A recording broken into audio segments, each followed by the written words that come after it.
afternoon.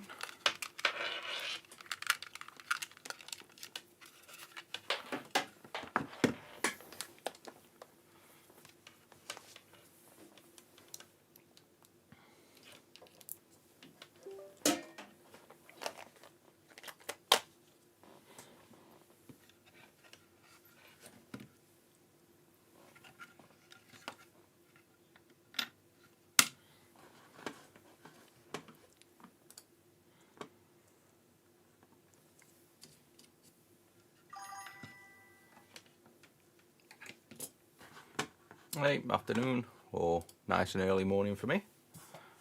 I've been trying to get this side camera on like Ethernet streaming for about 2 hours. I finally figured it out, and then realised the stream quality is way worse than HDMI. So I should have both on. So this is HDMI, and then this. There you go. That's over the network. So lag-wise, like literally almost identical. But going between the 2 feet is like, look at the hand. That's HDMI. That's NDI. So it's like, obviously, NDI is going over the network, so there has to be some limitation to it. It's good, like lag-free, but I'll just leave both enabled for now. And then if we see any glitching on this screen, I'll flip between HDMI and NDI and see if it's like the PCIe on the computer or the camera itself. So at least I'll be able to figure out if we get issues, whether it's the camera, the HDMI, or the network port then at least. And I should be able to do the sub-only stream then later on today, because it failed yesterday thanks to this camera just deciding for the first time ever to glitch on the only time I've planned a stream at a set time. So the only one I've scheduled in for a set time, and the camera failed, and it's literally never failed before. So hopefully that won't happen tonight. I just want to quickly program, or I might do a little bit of work on the Sega Saturn first. I've got to do a region-free BIOS, I've got to do an FRAM mod, and I've got to do a Fenrir IDE, but the main thing I want to show off is actually the RePCB 1 ASICs are now delivered in a nice giant bag, so it feels like you've got a, you know, as an adult it looks like you've got a giant bag, and it makes you feel a bit more like a child instead of a box. So we've got this giant bag with the ASIC in. I want to just build a few of them up, but I'm just going to quickly do a bit of work on this Saturn first, because it's obviously on my desk from yesterday.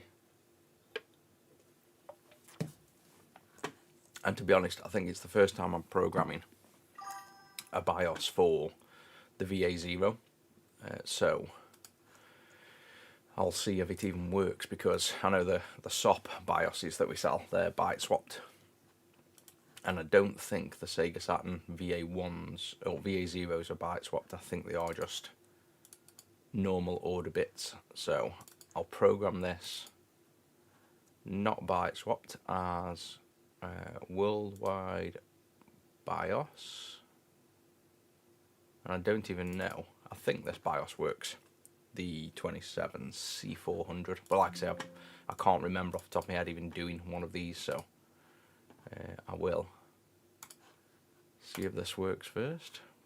I think I need an adapter for this one as well, of course I do. So I've got the 48, okay, so that can't do with this programmer to start with. The other one's, again, not here.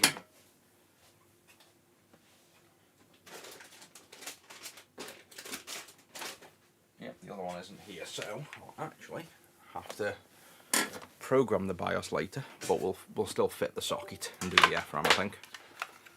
So there goes that idea. So you have to have the more expensive programmer to do those chips. I've got them, but not on me. I'll just put this back.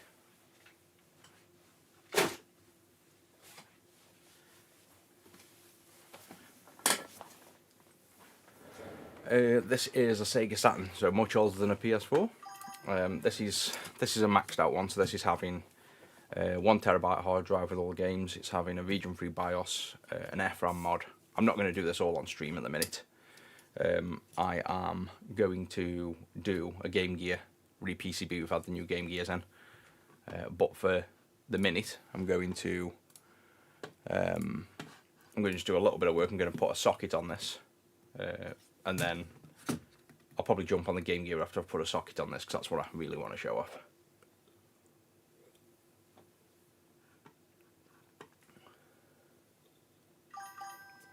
Yeah, the sub streams, I've put in the Elite members on Discord. I've put a vote on. Obviously, we've got to see where most subs are and where they fit in, but what I'll probably do is, for the sub-only streams, I'll probably do some early morning like this for me, and others late afternoon, like 4 PM, and then at least all the subs, because we've got subs all around the world. We've got them obviously US, Australia, obviously UK, and they're all completely different time zones, so I'll probably just do the sub-only streams at different times anyway, so everybody can kind of join in. And then you've got the VODs anyway after, so you can watch them back. Right, so you might see as well, I've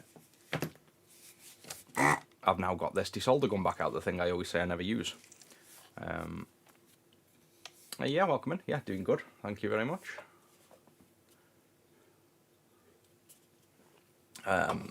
I always complain that these rip traces. So normally you'll see me using hot air station and a desolder pump.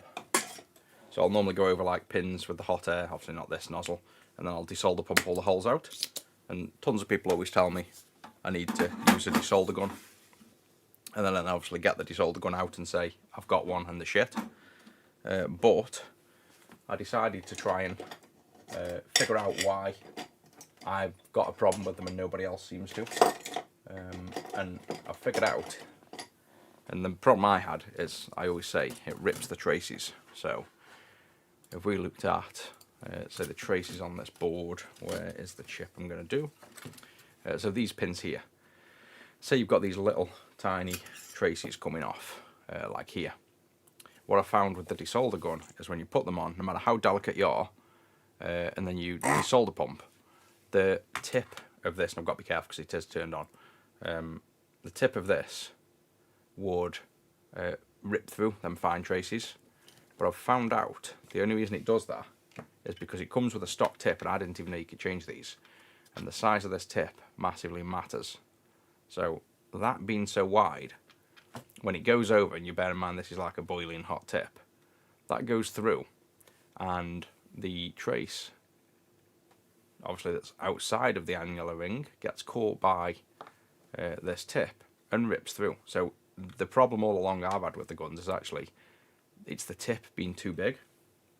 So I've now got a tip that's actually too small on, that just about fits over.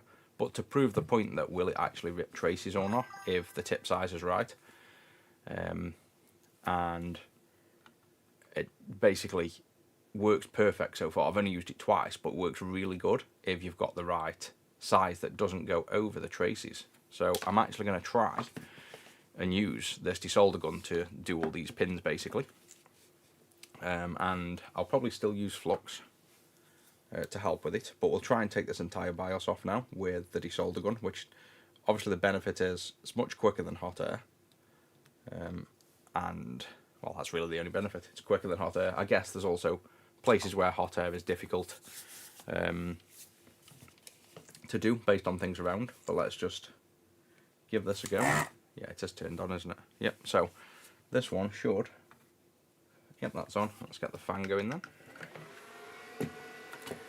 This one should go over, and the idea is you go over the pin, and this will just about fit over the pins, because like I say, it's technically too small. Wait for like 2 or 3 seconds, and then desolder pump, and you see how it's done it perfect? That's what we expect. So next one, over, wait 2 seconds, perfectly clear. So other than the ridiculously annoying sound of a desolder gun, that works perfect. So not as exciting to watch as a desolder pump with hot air and a rubber tip on, but gets the job done.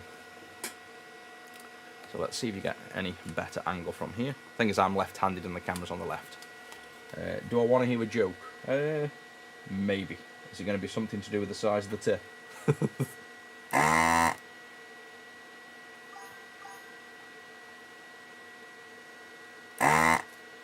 Thanks for subbing, guy. And if you want to become a member at some point, you can watch the sub-only streams we're about to start doing as well.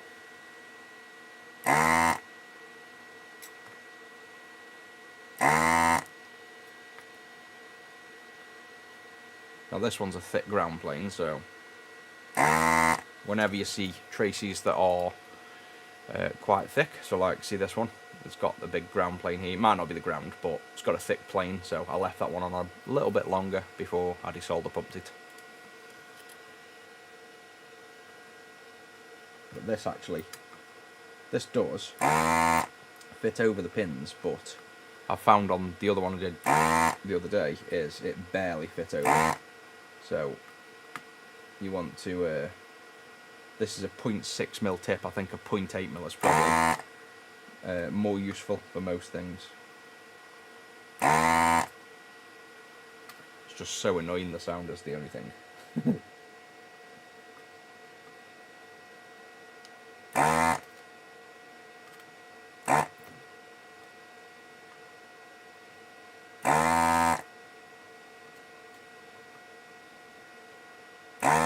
And to be honest, it's probably not that much quicker than my hot air, because it takes a bit of time to actually get the nozzle over, like to actually get it to go over the pins. So other than the initial warm up with the hot air, probably doesn't actually save much time, but this will probably yeah, that one failed a little bit. This will probably be a little bit safer on you know, places where hot air might stress the board out. But we'll have to see if I want to stick with this, just because that noise is annoying as hell. This is an early morning stream. I've been up since about 3 today, but I've been spending a few hours trying to get this side camera that you're looking at working over the network called NDI, because basically yesterday I was meant to be doing a sub-only stream, and for the first time since I've been streaming, this camera decided to fail, like, you know, not this overhead one, the side one. So I figured it might be the HDMI or the capture PCIe capture card inside this PC that might be the problem. So I've purchased a license of like £120 or whatever it was to enable me to use NDI, which is video over Ethernet. For the most part, it does more than that, but that's one of the reasons. So I purchased that, set up all the camera, and now we have a simultaneous HDMI. So this is HDMI, and then if I show this is actually over the network. So see the quality difference, and I don't know whether the frame rate's different. No, so frame rate's different, but that's over the network, that's NDI, and that's HDMI. So you can actually see the wood has more colour range as well. So this has gone oversaturated on the network, but look at the detail on here, for example, like on these chips. So this is HDMI, this is network NDI. So they're both good and they both seem like exactly the same lag, which is quite impressive. One's hardwired as HDMI, the other one's going through my network, and it's exactly the same lag. So I've got both enabled. So if we start seeing glitches on this camera again, I can toggle between the two modes, and I'll know if it's anything related to my capture, the PCIe capture on the computer, or whether it's network related.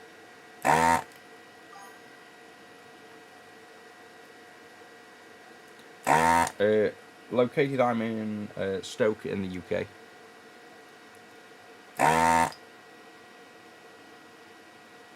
Yeah, I like this gun, I just don't know whether I can put up with the sound. That is quite annoying. Do they do a silent desolder gun? Or one that makes a better sound? It sounds like when the missus is complaining at you.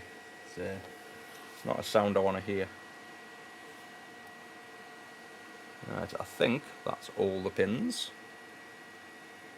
Can't make my mind up whether them end ones are solder pads or not. Right, so when this is all done, you sometimes find that, as we do in this case, some of them aren't quite fully clear.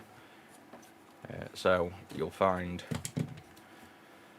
that some will be not free. So you can see some are still sticking. So yeah, I think I'll probably, even though I've got the desolder gun, I'm probably still going to end up using hot air. And I might even use, I don't know, might use a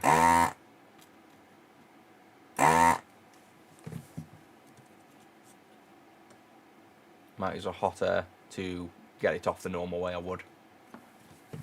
Because you don't want to be doing this and then messing around finding holes that haven't quite worked. This is kind of the point of why I do it the way I do it, which is to fully remove the chip first and then desolder pump the holes. So maybe I'll use that to desolder pump holes after, but you can see it's still not loose. So although the gun works now and it doesn't rip traces, and maybe I'll use it for, you know, desolder pumping most of the solder out, I'll probably still end up going back to my hot air. So let's get the hot air nozzle changed back over, because this is set for a Game Gear VDP. That's that nozzle out the way, man. And I don't really have a giant, I'm going to leave the nozzle off, to be honest. I'm just going to use this for overall heating of the board. We've got plastic over here, so we just need to be careful of the bits of plastic. Actually, I can also, this is the perfect reason I brought this thing. So if I bring this down, I've got this now with a little clamp on. So let's see if we can hold an entire Sega Saturn up. Oh, and I've put the other clamps away as well. I love tidying up far too soon, so I've actually got heavier clamps. I mean, that's holding it, but I've brought clamps that are much bigger than this for the reason of, you know, being able to actually hold boards up, so we can clamp them in. So yeah, that works, but not quite high enough for where I wanted it. I wanted it up here. So I guess I can just move the arm for now. But it looks like I need to keep a few of them clamps down here, a couple of sizes, which again I've packed everything away, so that's in the air now. And I can now work on it underneath. A bit high up like, but you get the idea. I can work underneath this, preheat this board, and then lift out, which obviously I don't need to do that. It's just handy. I'll wait until I've got the right size clamp for something that large, and for now I'll just do it from above and just be careful of that plastic, basically. Right, so I'll get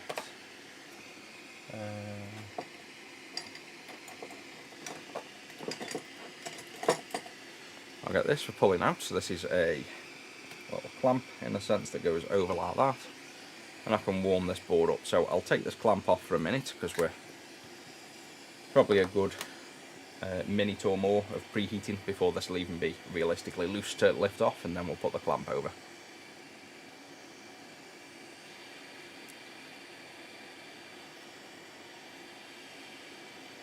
Yeah, I think for the I think the hot air is just, I always think sometimes it's just skill level. I've got used to hot air and using it, so obviously I can remove the chips easier with hot air, and all the techniques I use rely on the hot air, so I'm obviously going to be better at doing it with hot air. But let me just move this vertical cam over again as well. 1 second, move that one over, actually a bit this way, isn't it? So move that to there. Let me just output this one.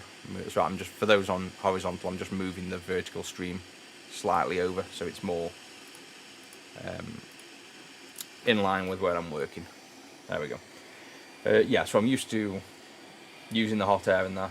I'm sure the desolder pump, if I used it, I'd get more used to clearing out all the solder and things, but to be honest, that noise is the big killer for me. That's just such an annoying noise, and I rarely have problems with hot airing chips off. Like, this will obviously put a bit more stress on the board, because you're thermal hot airing everywhere, but I've never really damaged anything. The only thing I've ever damaged with hot air is the Game Gear VDP that we've discovered recently. Putting too much heat on the VDP, and obviously not necessarily too much heat, because I've taken off chips for 15 years and never had problems with the heat I've used, but in this instance we have noticed a problem with the hot air. So this is only running at 330 degrees now. It's a much safer temperature, just things take a bit longer. So I'd prefer the hot air method.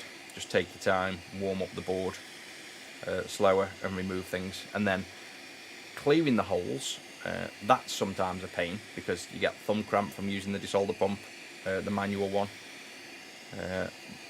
So I've got another idea though for clearing the holes, which I should actually show you, because I've got a new tool, a micro desolder pump, and I want to use an idea that I've thought of that might work. So I'll show you once I've done this. I'll flood one of the holes if they're all clear, which they probably will be, and we'll have a go at clearing the holes a different way. You can see how much longer this is taking. I normally use 480 degrees. I'm right down at the 330 just for that, again, the protection to make sure I don't damage any chips, considering I've now realised that the 480 does damage Game Gear VDPs. But things take a hell of a lot longer at 330 degrees, so you just have to have a bit more patience. But I think it's worth it, because the whole idea is to make sure you don't damage anything, so I don't mind waiting longer, just the task takes a lot longer than I'm used to now.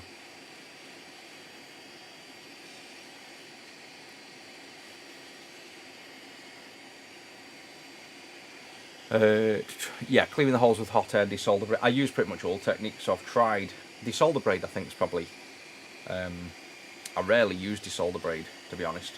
I'm much more of a hot air and silicon tip desolder pump guy. Zach uses an iron and desolder braid, and again I think he's got more skill at that than me because he does that way, so for him that way works. I think everything's probably a viable option, but it's just all practice, isn't it, basically? Practice and getting used to certain techniques.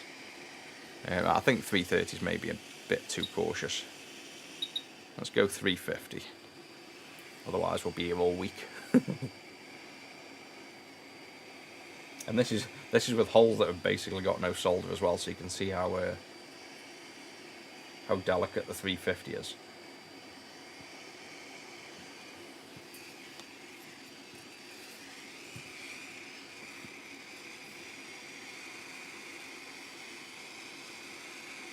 And I do have a nice preheater coming, so again, if you wanted to do things slower but more safely on heat, this is the perfect use for a preheater. Preheat the bottom of the board to 200 and then just hot air the top and it'll come out way quicker. So that'd be the better technique.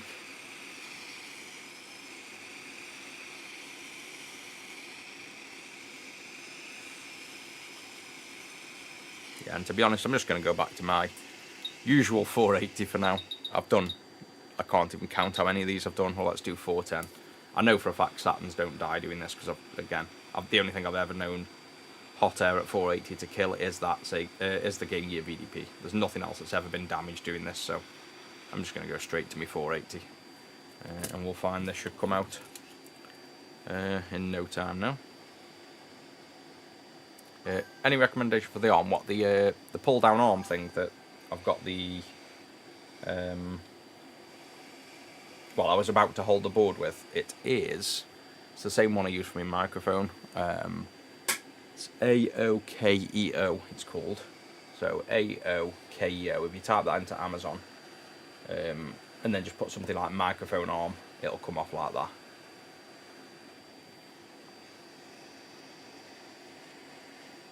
I think I even have the preheater sitting here. I could actually use the preheater. It's like the world's most stubborn socket when you're trying to do it with much less heat. I should probably also put a dedicated nozzle on so we can actually aim the hot air. This is almost like a preheat nozzle because I'm not directing the heat at the pins. So let me just chuck on a nozzle, and obviously this will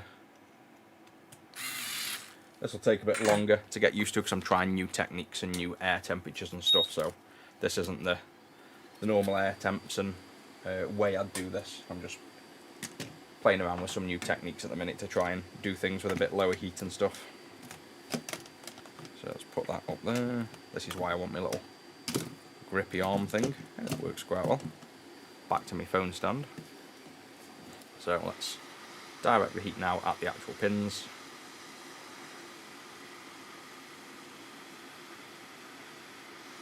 And at least the board's effectively had a preheat now. With having that much air on for a good few minutes, we've nicely preheated the board, and now we've got the obviously the heat directly on the pins now. So this should definitely come out in a few seconds now.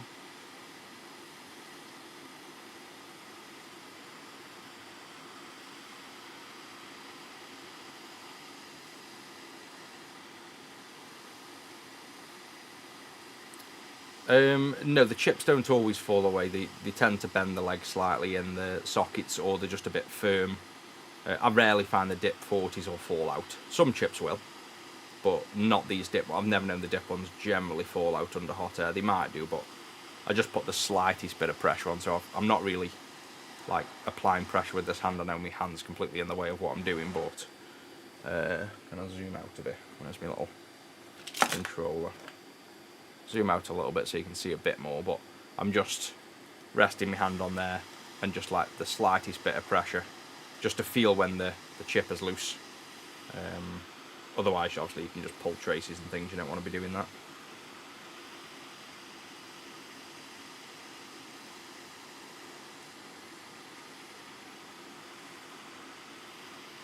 Yeah, I'll go up to my full 480. We're just at 410, so I think the way I've always done it is the best, really.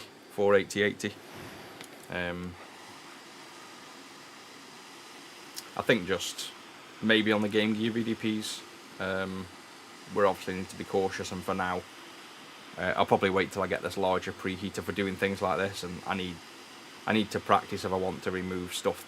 Like, I'm trying to use the same way and the same technique of how I do this at 480 degrees Celsius, but using much lower air temps, and it just obviously doesn't work. It's not, you haven't got enough heat to be able to go over the pins. By the time you've gone over all the pins, some solidify and others don't. So the way I do things, it works perfect for 480. Like, this is literally coming out now within 3 seconds. Whereas using lower air temps, I need a different technique. So I'm going to have to, I'd like to use the lower air temps, like say, for safety, but I'm going to definitely have to practice the techniques that will actually work for those lower air temps, because they don't work the same.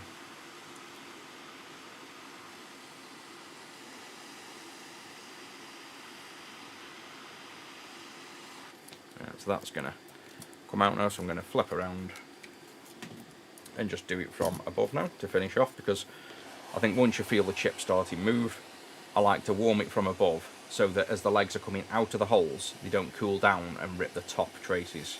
So I always like to warm from the top, either through the whole process or at bare minimum. So you can see that's like nice and loose now.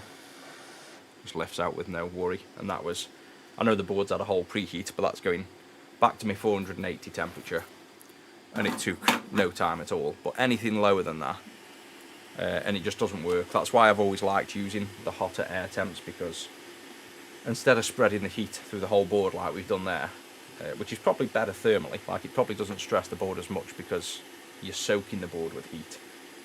I just find that, where are we? I just find that using hot air, hotter on a localized spot, gets it off quicker. You can do your job quicker. You're not spreading heat everywhere else on the board. It's just, again, it's a technique I'm used to, I guess. And now you can see them holes are still not perfectly clear. So let me try this little new technique I'm on about for clearing these holes. Whether it's going to work or not, I'm not sure, but let me just show you the idea. We are doing a Sega Saturn at the minute. I'm just doing putting a socket on a Sega Saturn, and I'm just trying, well, I tried to do it with lower air temps. Didn't really work for me. I just want to try now is this new idea I've got for clearing holes, which is to use this new micro, just because I love this micro hot air gun. I've got this super small hot air gun, so if we compare that between the full size one a minute, you'll see a full size one is like this, and this is actually a small tip on the full size one. This is my little pencil one. So I've got an idea of how to possibly clear them holes, and you can probably guess what I'm going to do now. But instead of using desolder braid and things, my idea is to use this with high air temp speeds. In fact, let me turn that off a minute. And I want to see if I can just blow the solder straight through the hole. I do have a fan to, literally here, it's on to suck all the smoke away, basically. I'm going to put on a tiny nozzle, so almost as small as the hole.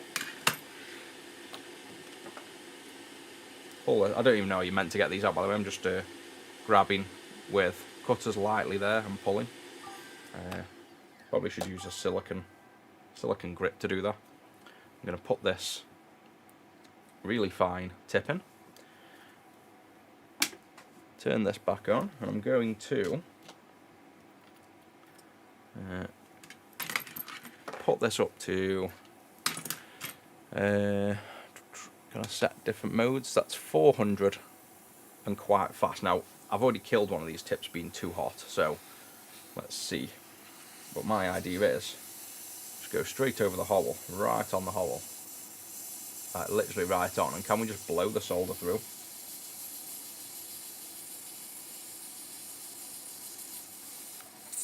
Oh yeah, look at that.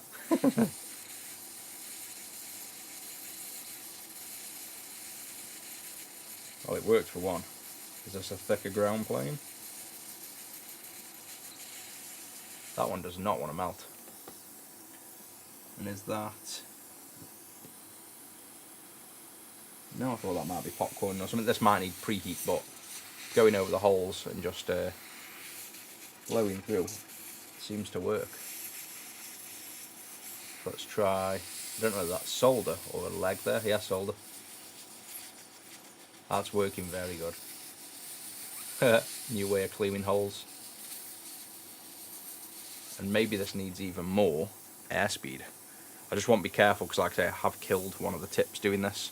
The first tip I used, I put too much hot air on. So that's now max airspeed. I just don't like that. I think this might end up like popcorn in the board. But that one seems super stubborn. So I'm not going to, well, I don't know. This is my board, so.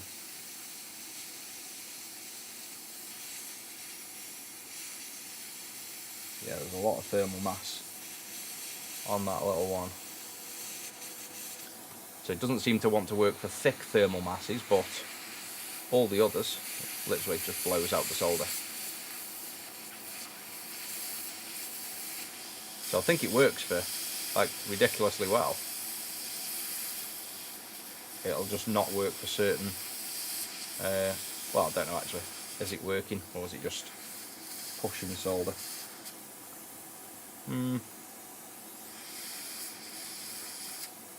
maybe. Let's try with a thicker tip. Low melt solder I've got. I think again I'm just trying different techniques here, by the way. I can clear these holes nice and easy. This is just me playing around with new tools and new techniques a minute. Trying to find different ways to do things. So there's no issue with cleaning these holes. I can clear them in 2 seconds if I want to with hot air and a desolder pump. I do it all day long. So this is literally me just trying to find a new technique. I'm like messing with these new little tools to see if I can find other ways of doing things, mainly just for fun. I always just like to find new ways to do stuff. But yeah, my preferred technique would be full-size hot air gun, and then this desolder pump, for example. So that's the way I'd clear them. Like, let me just give you a quick example so you know what I'm talking about. The way I'd clear this hole, for example, hot air. I'd obviously the board isn't very warm yet, so I'd warm this up, and then we just wait to see this solidify, which will probably only take a few seconds. And this is how I always clear holes.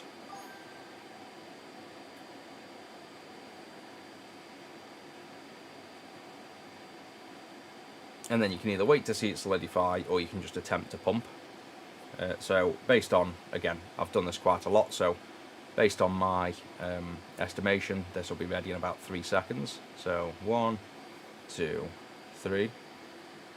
Ooh, hot. 1, 2, 3.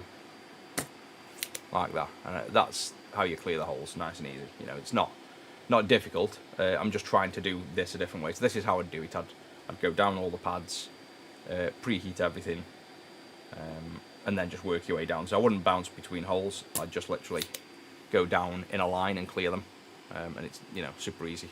So I'm just trying a different technique, basically. That's all I'm trying to do here.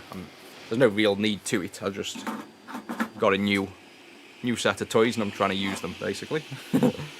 So if I flood that one back with solder, let's try to do it with the micro pencil. Do a few.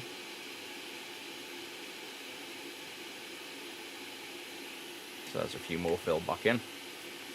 Make a model of the pencil tool. It's a Yeehaw 85091. So it is this thing up here. Get my face out the way. This thing is really good, honestly. I'm loving it. Technically, the proper use for it is to like remove and add resistors and small caps and things like that. But I'm trying to use it in different ways.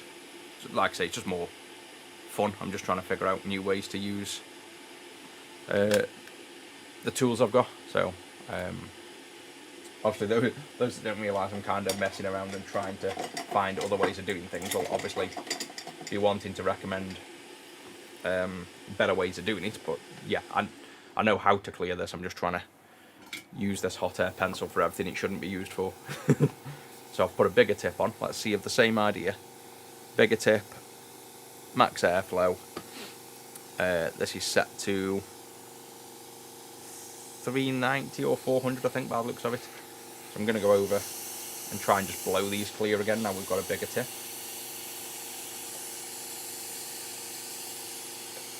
And this is my motherboard, so not too worried if things happen to this one. I'm practicing on my own stuff, obviously. So you can see the solder's molten. And then, can I just touch on? Yeah. So how about you just literally touch on? Oh. Maybe. I don't know whether that stops the air or... Oh yeah, that's a good trick then.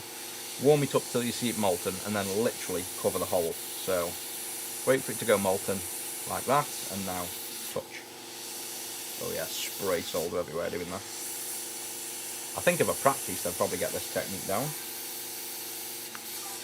Yeah, that works. So I like that. See, we found a new way of desolder pumping holes. Shall we fill them all in and try and do a full run now? I think we do.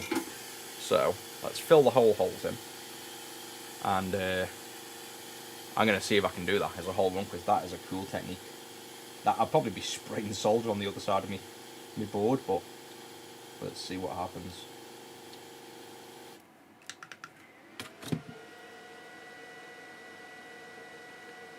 well, to be honest, doing half of them is enough. We don't need to do every single hole. Right, there we go. So there's all the holes. Let's pretend this is now, oh, we need to desolder pump this. You obviously couldn't do this with a chip in. You'd still have to remove the chip with hot air, which is the way I'd probably do it. But then say we wanted now desolder pump this. I'm just going to go over and basically wait for, I don't know, X amount of time you get used to it, and then just tap over the hole.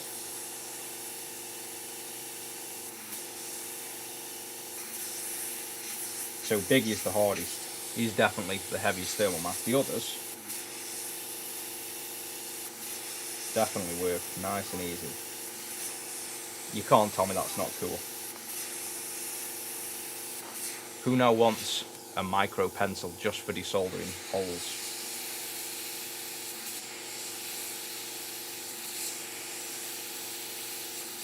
That is the easiest method I've ever known to clear holes. The only one you have to do it more on, this must be a quite heavy thermal mass, but still works. We probably just need to give this like 5 seconds.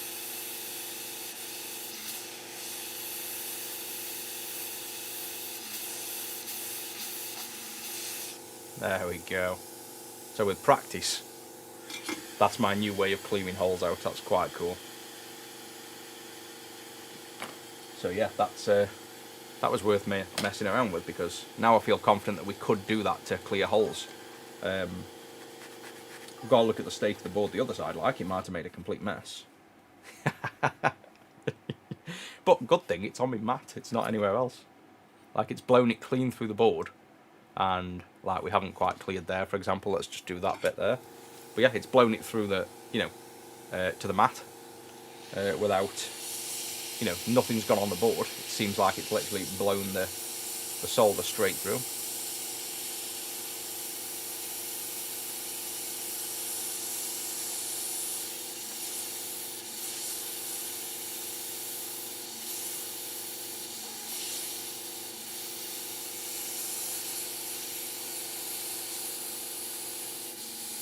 And these are holes I haven't done yet, by the way, so I'm just noticing it literally clears them absolutely perfect. Look at that.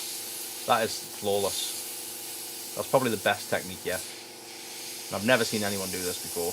I don't really ever see anyone using micro pencils, but you cannot tell me that is not an absolutely awesome way of clearing holes. Like, that's really cool.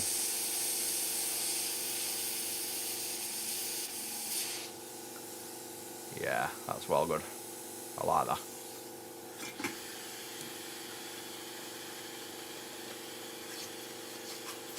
And then just got to remember to clean your desk up after, because that's the only thing you're left with, that mess underneath. But that's no matter. We can, where are we? Zoom out on this one. And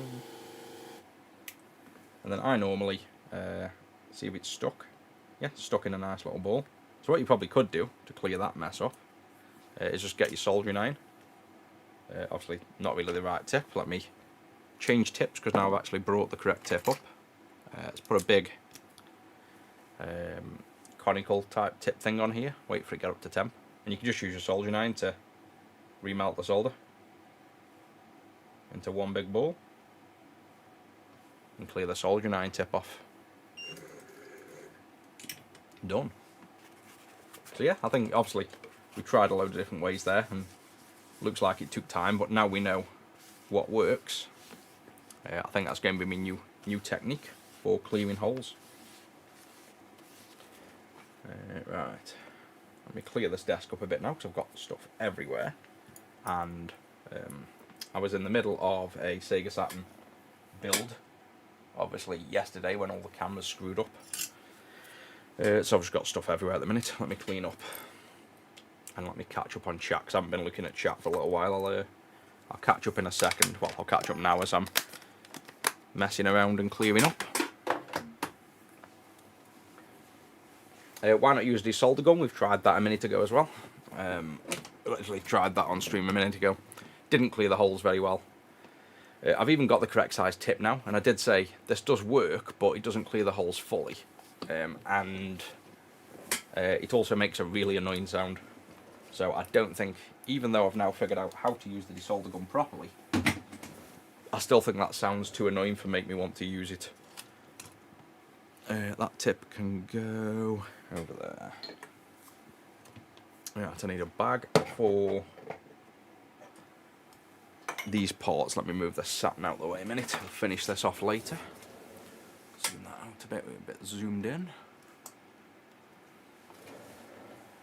So over there, get a bag.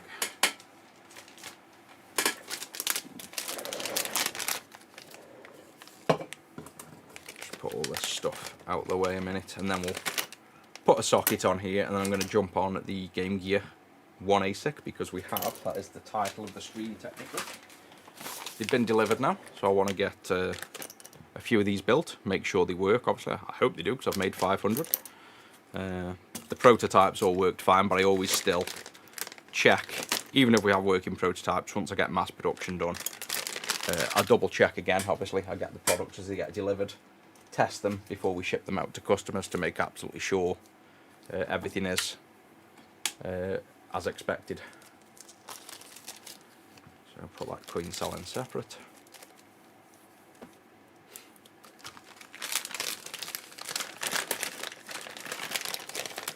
Yeah, I think the Game Gear was definitely better than things like the Game Boy in terms of technological power, but it was a perfect example of where gaming, especially, it's not always to do with power. It's to do with, I guess, people's enjoyment in one way, marketing the games that people commit to it. I think it's I think the Sega Game Gear and the Sega Saturn were both better in my eyes, better than the Nintendo counterparts, but they definitely weren't as popular. It was more popular for, obviously, Nintendo by a long stretch.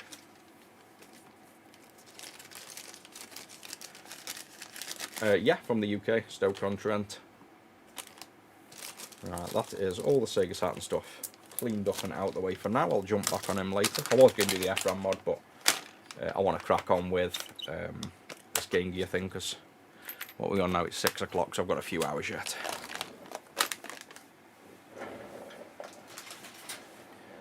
Right then, clean the desk and then we can start afresh.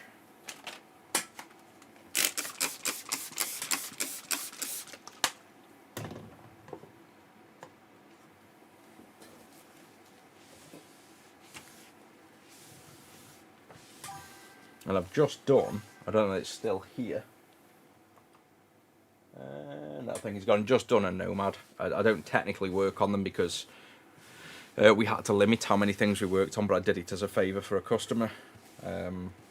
Put the high-speedo screen in.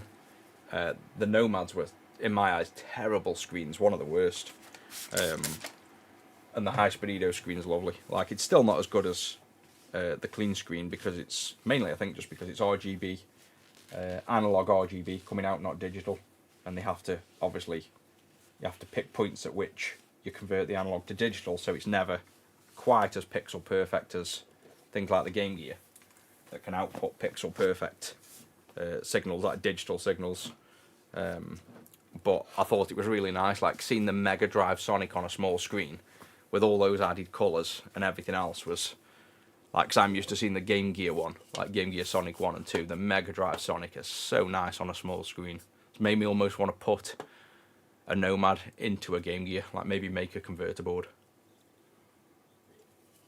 Why on Taste Slip? I've been up since 3 today. So I've spent the first couple of hours getting this side camera, so this one here. It failed on me yesterday when I was about to do a sub-only stream. So I've had to pay another £100 odd, I think it was, for an NDI license so that I can do this. So that's just now switched over to network. So this is now running through the Ethernet and not the HDMI connector.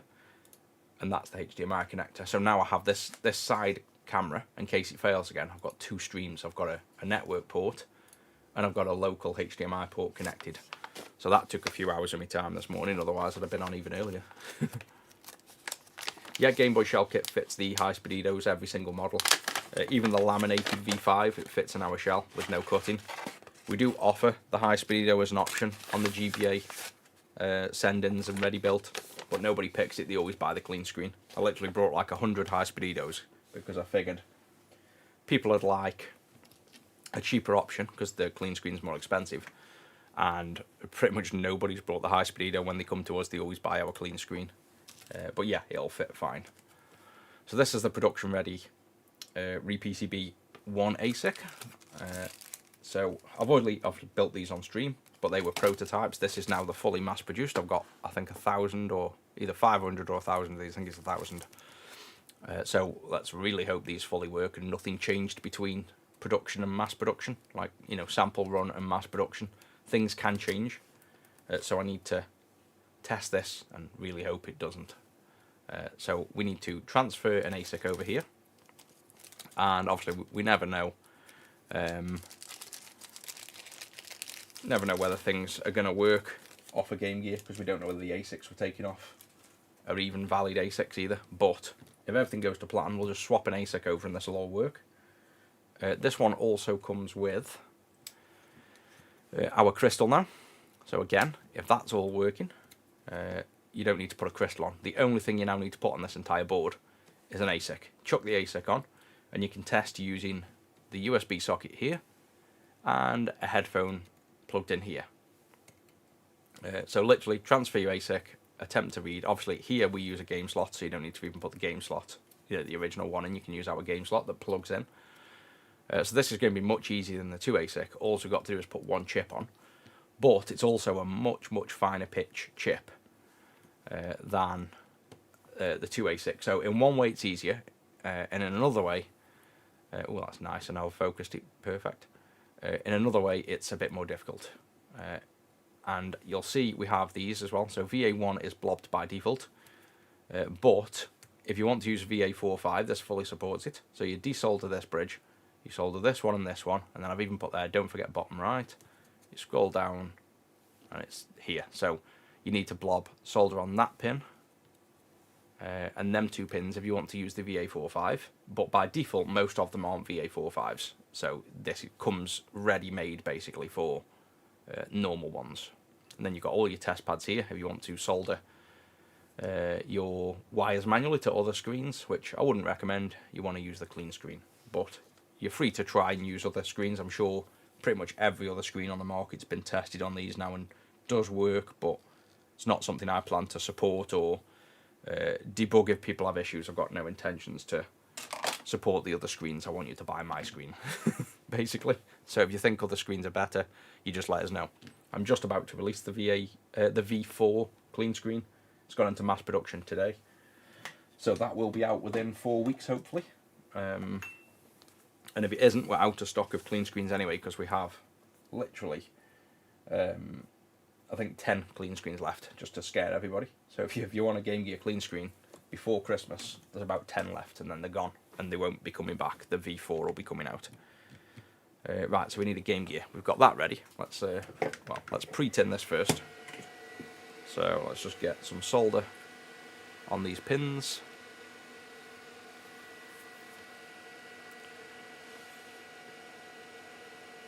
Give the new technique a name. Yeah, what are we going to call the whole micro pencil hole thing without being too... the only thing I can think of is names that aren't PG friendly. Using a micro pencil to desolder holes.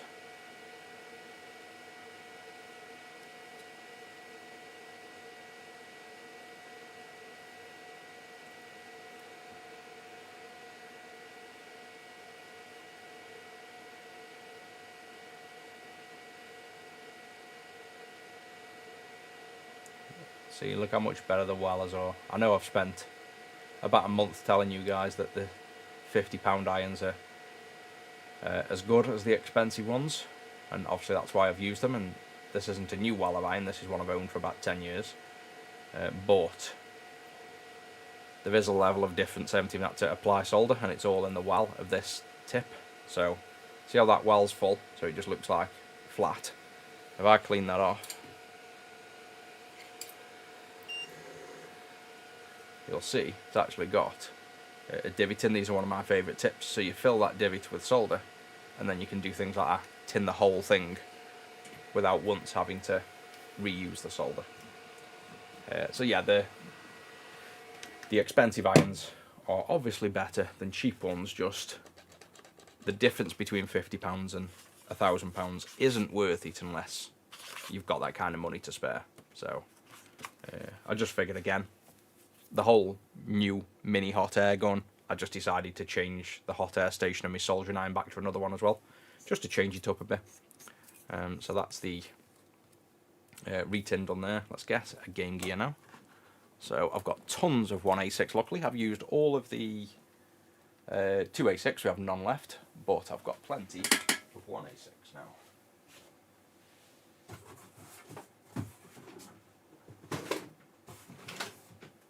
So when I say I've literally got tubs full, I mean I've got tubs full. So here's one tub. So we have things to pick out of here. I've got about 5 of these tubs of 1A6, if not more. These are all ones that didn't work in terms of... I'll just start with the first one. These didn't work when we were originally working on them, or we've since brought more and chucked them in tubs ready for the 1A6. Looking at this, it hasn't been recapped, so this one looks like it's just one that's simply been purchased from somebody else that couldn't get it working, and we haven't even worked on it yet. So we're going to just take this ASIC off, that's all we care about. And then obviously I chuck these over to Zach to take this connector off and this connector off. So we keep these for the PC Engine GT. We can use these in a PC Engine GT, the big inductors, because you can't buy these. So these are like, you know, you want to salvage these. If you're stripping down Game Gears, keep these and sell them as Game Gear PC Engine transformers. Or if you get plenty of them in a bulk, I potentially might buy some, because I'll need about 500 of these in the future for the PC Engine GT stuff. So yeah, we'll take the connector off after, but all we care about is getting this chip off. So again, I've got another technique. The technique I use on this and have all along is just the hot air again. So my normal technique that I'm sure you've seen many times, if I actually screw the nozzles on correctly on my hot air guns, is hot air nozzle going around like this, and then lifting off with tweezers. So I'd get tweezers under here and lift up. So I've been buying loads of things. I went away for a week and I brought a ton of new equipment. So instead of using this nozzle now, I've even brought a nozzle for the 2A6 like this that goes over the 2A6 ones. And I've got a nozzle that should fit perfectly over this chip, like that. So that basically fits over, probably see it better on the side angle. Zoom in,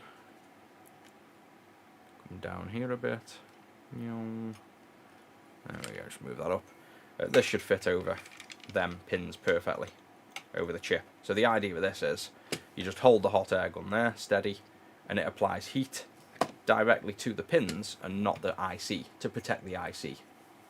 So that's the way we're going to attempt this one today, and I've done it on 2A6. I've used the this one on 2A6 and it works great. The only thing is you can't kind of get your tool under, so for that, instead of using tweezers, I'm going to be using this Hakko 394, and it's a vacuum lifter basically. So I don't know whether obviously it normally lifts the board up a little bit. Yeah, so that's got suction now, I can feel it. So it's not too strong that you'll ever rip traces, so you can see it won't lift the board up, so you're never going to rip traces. But if you had, have I got any chips lying around to show you? Not really. But if I get like a lighter board, say, like this, you'll probably see this will lift the board up. So you can see it's got just enough power to lift chips off, but not enough power to rip traces. So what we'll do, morning, welcome in. We will put the hot air over here. When we see all the pins reflowing, we'll wait a little bit longer, move the hot air out of the way, and try and quickly grab it with this. And then we're not going to accidentally, what I'll normally do when I put tweezers under, is the chip will lift up a bit, the legs will bend because they're super soft, and then it's harder to get back down on the other board. So, again, just hopefully an improvement in technique. This one has actually never been used, so I need to put the screws in. So let me just grab them.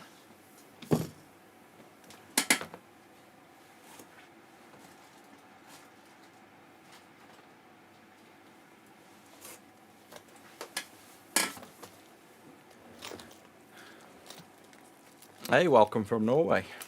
We've just, funnily enough, brought... I go Norway all the time, by the way. I've been like on cruises about 6 times. Nicest place I've ever seen in the world for scenery. We did like an 8-hour excursion on the first cruise to Norway, so we went on like a coach for 8 hours all the way up the fjords. Absolutely unreal. Like, I've never seen scenes like it in my life for visuals. Absolutely amazing. And then we went back about 5 times after that. I've only just been twice. I think I went twice last year or the year before. And Zach, funnily enough, if you ever spot him on camera, he wears a blue coat that we brought him from Norway, and he's just literally brought another one. Absolutely love Norway.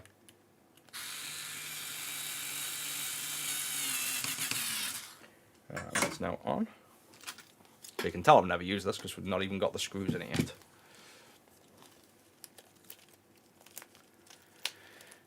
Do I film all repairs? No, I'm repairing constantly, so I'll normally repair in the morning before Zach starts, and then sometimes in the afternoon when Zach's about to finish, just so we don't interrupt the day too much. And I also have other work. I do software work and houses and other things. So no, there's about probably 5 or 6 things get repaired a day, and you probably see 1 or 2 of them. And a lot of what I do is more the product development, product testing, and some of the trickier installs or repairs. Oh yeah, the Northern Lights I never saw. So we stood out. Where did we go for that? Then we went to Iceland to try and see the Northern Lights, and stood out at midnight, absolutely freezing our tits off. Stood out there for like 2 hours buying hot chocolates at like £10 a pop. Never saw anything. But yeah, I might see them one day.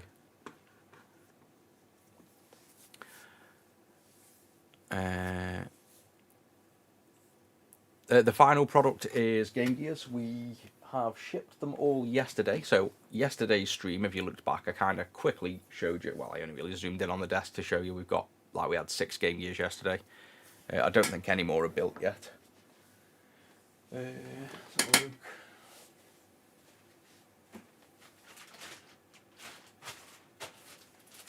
No. Where's that gone? Maybe this is one to be worked on.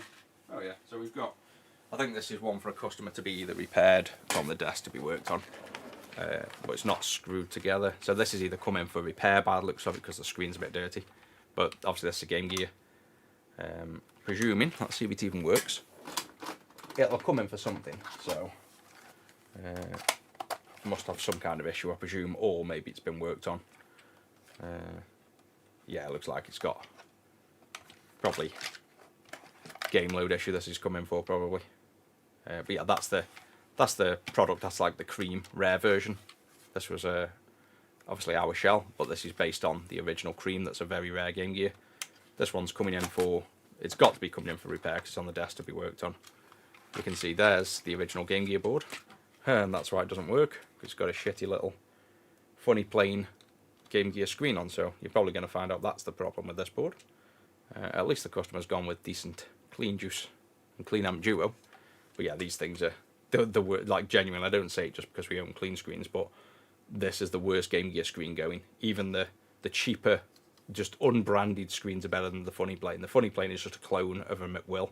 So they use the same Xilinx, the same RAM. It's just a really old clone, basically, not even made by them. So that one will get repaired. You won't see that one being repaired on stream, I doubt, because Zach will take that, no problem. And then obviously this is our new board. This is the RePCB. That's literally a remake of this board, so we can just nick this chip off it, place it on here, and get a fully working Game Gear out of it. That's the idea.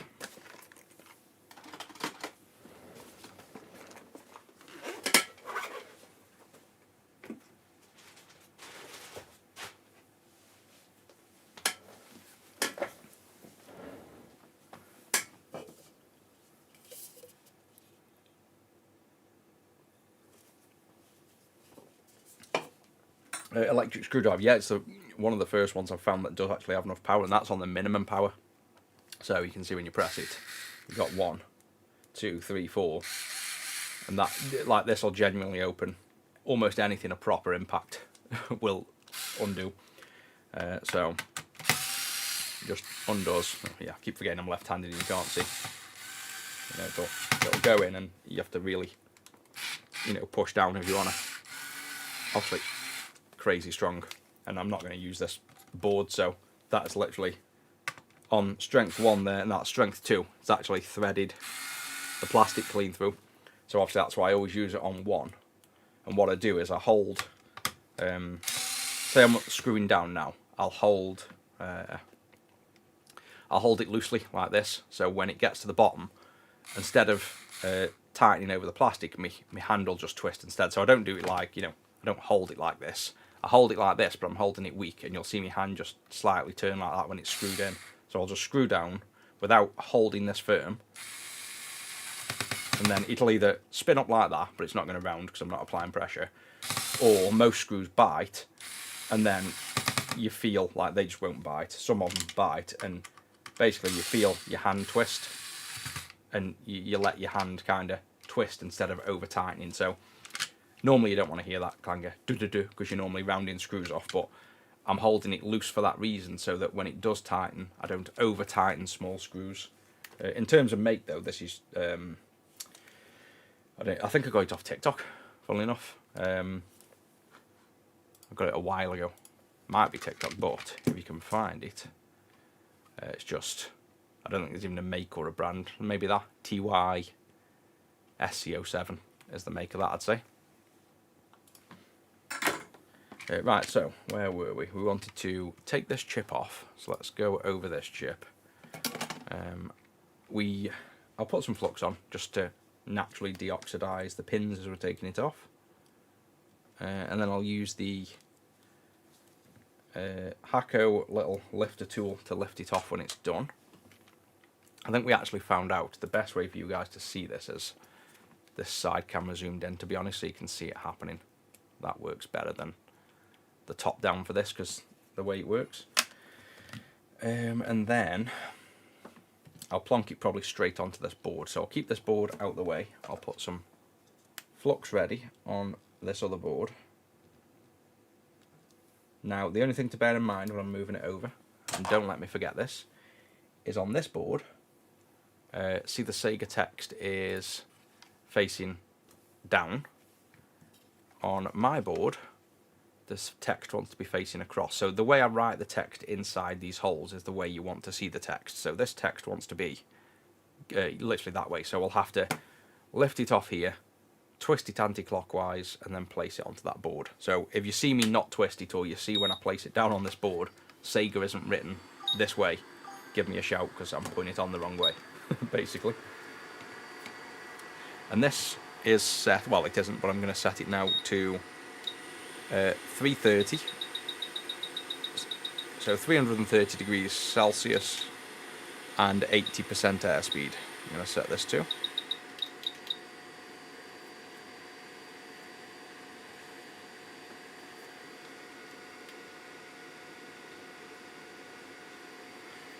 And TikTok have apparently suspended gifting for 10 minutes because I'm asking for gifts. I don't remember asking for gifts.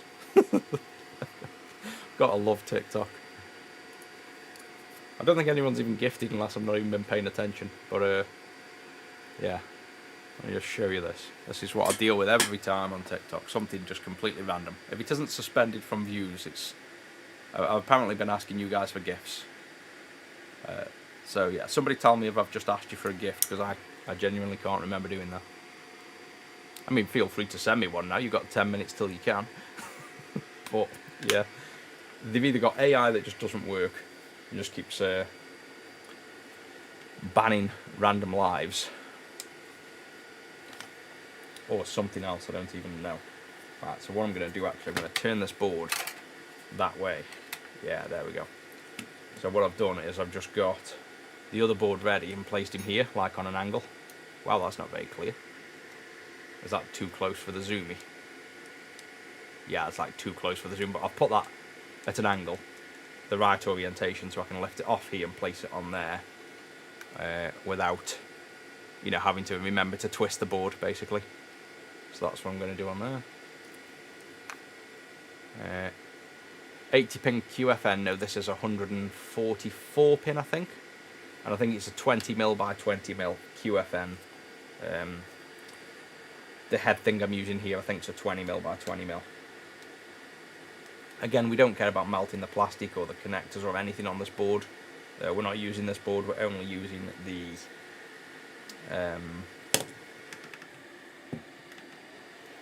the chip off it to gain this ASIC off. And what we're looking for is these pins here to start bubbling. That's kind of the visual where we're looking for. And then once it does, we will give it probably another 10 seconds. So now it's pretty much bubbling good. Give it another 10 seconds and I can probably lift this chip off.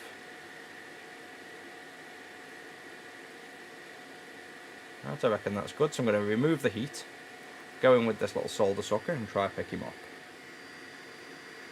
Look at that, straight off. Place him on the other board.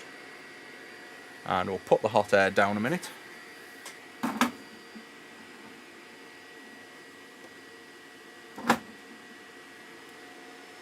Move this board out of the way.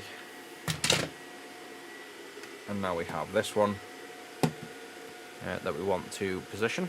So you can see there's the chip. We can pick him back up and place him back.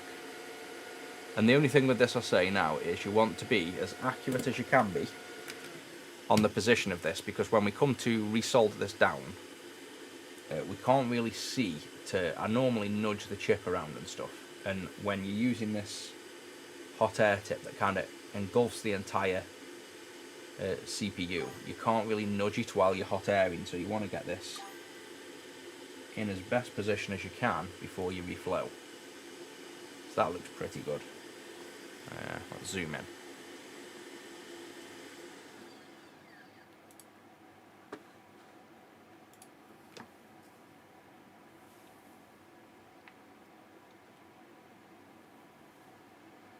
Yeah, I think TikTok. I get blocked all the time. Like I say, I was up to 500 consecutive viewers on TikTok, and as soon as I got that, they ban almost every single feed.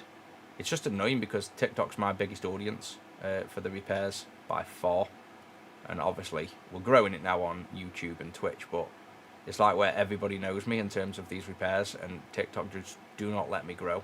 They're so not wanting me to grow and not wanting people to, see what we do. That's why it's kind of annoying. Obviously I don't charge anyone to watch, and it's just my time, so it's kind of annoying that they prevent that from even being people seeing what I do. Right, so that's positioned nicely. I will move this down because that's a position I want to work in. There we go, and same idea. I think this camera isn't... Oh yeah, there we go. I think see the little glitches as well, and the little red through there. That's where I'm saying I get the little interference on this side cam, this obs cam. It seems like it's struggling at the minute. It's what happened yesterday. So now we'll go back on with the hot air. Ooh. And similarly, this should take about, move that slightly over, should take about the same time. It's pretty quick, and we're looking for the pins to bubble. And then what I'll do with this is, once the pins bubble for a few seconds, I'll remove it, apply some fresh flux, and then go back on with the hot air again.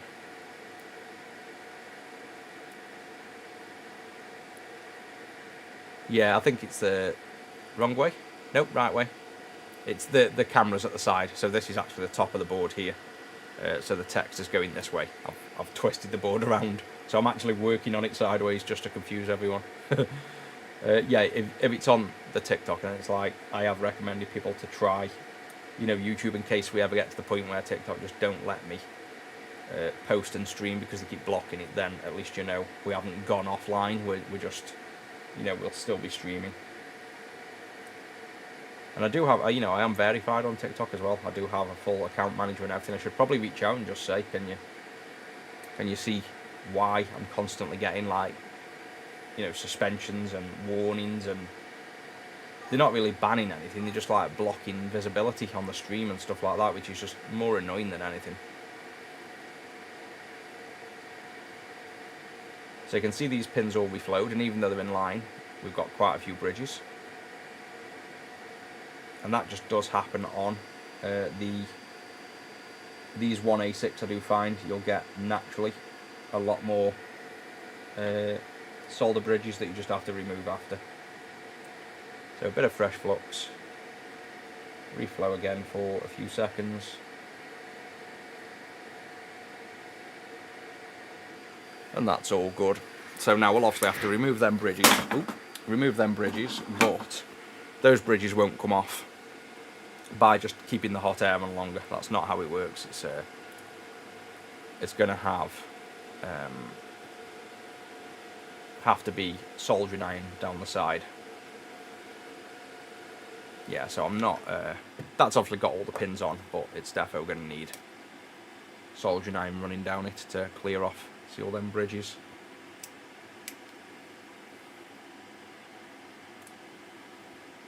So all those, you just need soldering iron. This is one time where this tip can be a good thing for you or a bad thing, because this is going to add more solder. So I'm going to clear the tip off so it doesn't have anything in, like that. And we should just be able to pretty much run the tip down. So that's on. I'm just going to run this tip down. Ooh. Trying to watch a delayed live stream.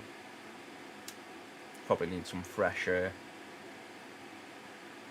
solder, fresh flux. But you can see the joints come off nice and easy. They're not hard to remove. You just basically tap your iron on them and they come off. Let's turn this around.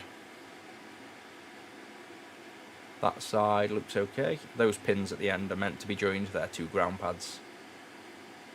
Can't see any other bad joints on there, I don't think. Top side though has got some, so same idea. And to be honest, I don't even know whether they're on. Yeah, they are. The pads are underneath. I thought they were all miles away, but they are actually on. So same idea. Touch the pins. Once the iron gets a bit full, clean him off. And again, this is where I think we want a bit of extra flux. Try to do it with my left hand. And then lob on. Lob on. Yep, and you just want to be careful. Notice I'm always going in with the iron and stroking away in line with the pins. These pins are very, very soft. So you don't really want to drag this way because you will move pins. So I'm kind of going in and dragging down, basically. That's why you see me dragging out. It's only really a problem on the 1 ASIC, the very soft pins. So I think that looks all good, as far as I can see. I think we're all good there.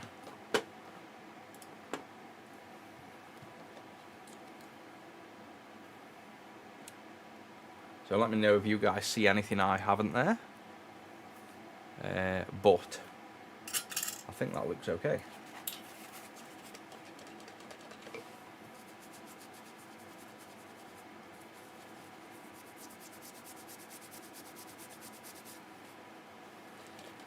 Probably get the hot air over there just to clear some of this flux, warm it back up a minute just to soften that flux.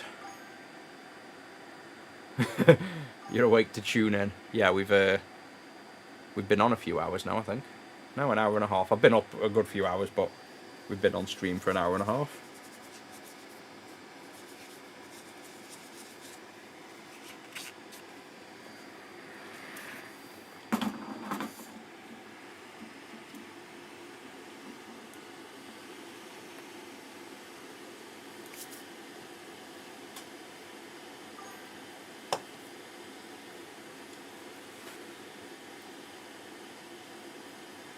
And yeah, I think the only thing I don't like with using that soldering iron tip, I know it's much better for the soldering, well, kind of, is that clearing the flux off after, because the board isn't as hot in general overall, the flux can be a bit harder to clean off. Morning, welcome in. We are just inspecting my solder work to make sure everything looks good. And these 1A6 are so much more difficult to visually tell, but they look good. I'm just going to poke a few of them just to be sure, because I haven't done many of these 1A6 at all yet. And again, bear in mind, oh yeah, these aren't even soldered at all. I thought they were floating. The entire thing is floating. So is that... Yeah, I think this is why I need to go back to not necessarily using that overall tip, because you've got no control or visibility as you're hot airing. Yeah, so they're on, but the reason that's happened is these need to be, this is why I mentioned these chips need to be pushed down when you're hot airing, because they'll have legs that bow up, and we've taken that off clean and not moved anything, but we still needed to push down on the pins, so that's why that hasn't gone down. But because of using, I mean, it won't be that big of a problem, but because of using this tip, what I'm going to have to do is, and to be honest, I normally do it on the other ones, and I say that's what I do. I've just kind of, I think, skipped the step on this one. We'll warm it back up, and then I normally get it bubbling, move, I think I even said it on this stream, move this out the way, push down, and then let it cool while you're pushing down, basically. So I'll just go straight over from the top. I'm not going to change the camera angle because it'll only take a few seconds, and then I'm going to push down, so all them pins should solder.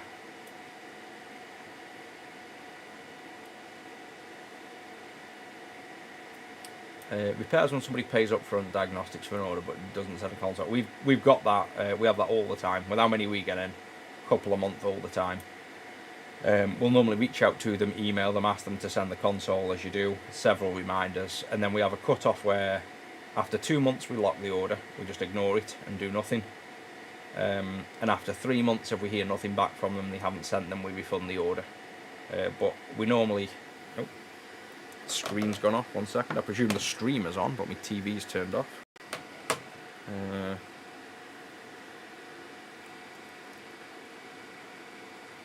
1 second, guys. My entire TV's decided to turn off on me. There we go. Oh, wow. Yeah, my TV turned off, screwed up everything.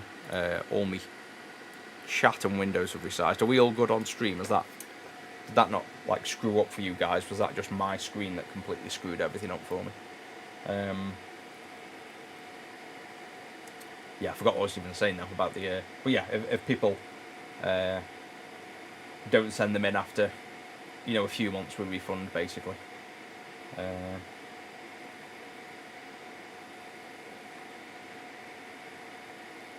Oh, that's why my TV's decided to tell me. It's the problem with using a giant monitor as, well, a TV as a monitor. It's decided to just do an update. It just popped up saying, successfully updated. Right, thanks. You just literally updated the TV mid-stream while I'm looking at my stream to see what I'm doing. Right, so that's melting the legs. I'm going to move over, push down firm, and that is what should set the pins in, basically. So,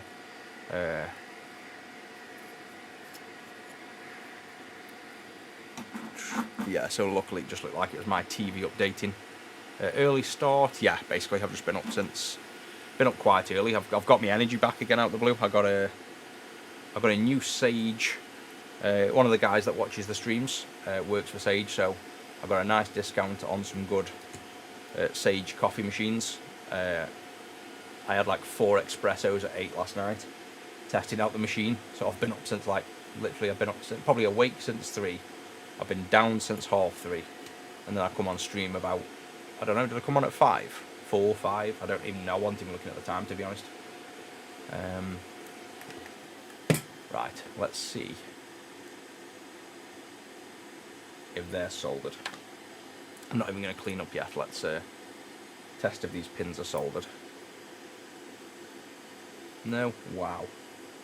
These 1A6 are shit.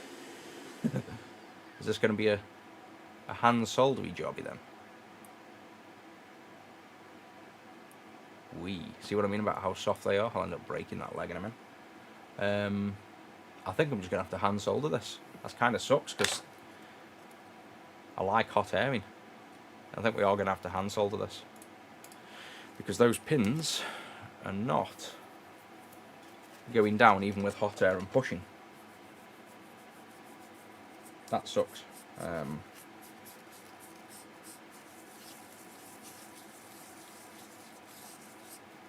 That should really be flowing, and it's not.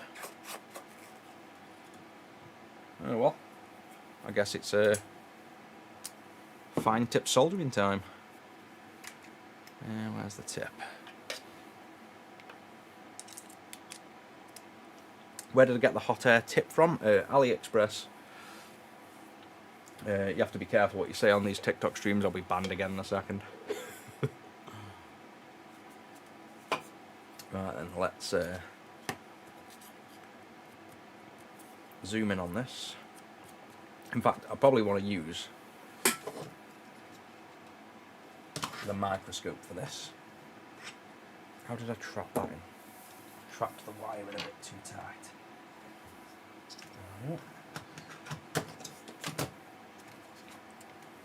Right, so this is, it won't be as clear for you guys as me. Where's my HDMI one? There, and I'll probably have to disable and enable. Oh, there we go, just as I said that. So that's my microscope. Let me get into position for me to work in, because I need my depth perception really for this. Turn them lights on. So that is probably good for me there. And oh, that's not good for you guys. Which way around? That way. And then focus wise, yeah, that focuses for you. So that's how I kind of need to work. Now, it's not bad for you, but it's not as clear as my eyes, but there's where I'm going to work.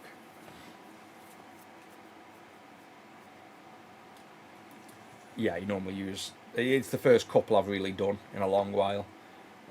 So yeah, I'll probably end up hand soldering these by the looks of it, hot air removing and then hand soldering. Yeah, I think that's what we're going to do. What's the name of the thin wire? This, where is it? There's blue stuff, so this stuff here, this thin wire that looks black but is blue, that's enamel wire. So sometimes you find it called magnet wire, but it's basically enamel wire. And you can get it in red, blue, black. If you're lucky, you tend to find it in copper colour and red colour are the two most populous, but I've managed to find it through my factory in a few other colours. Alright, so it's been a while since I've done fine point hand soldering. Used to be really good at doing this, but haven't done this in a while, so let's see. I'd normally recommend as well, I've got 0.7mm solder, so that's too much solder really. Let me see if Zach's got 0.3mm.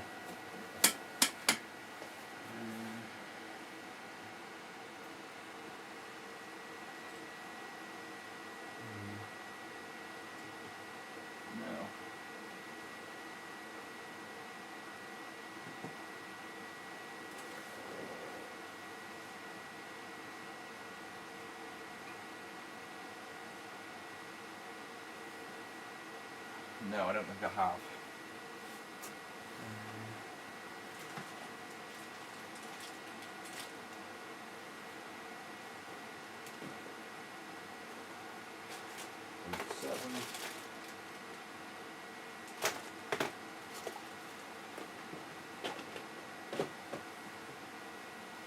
No, I've got tons of 0.7.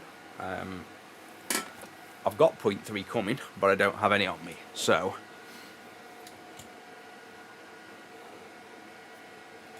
my man's fueled up.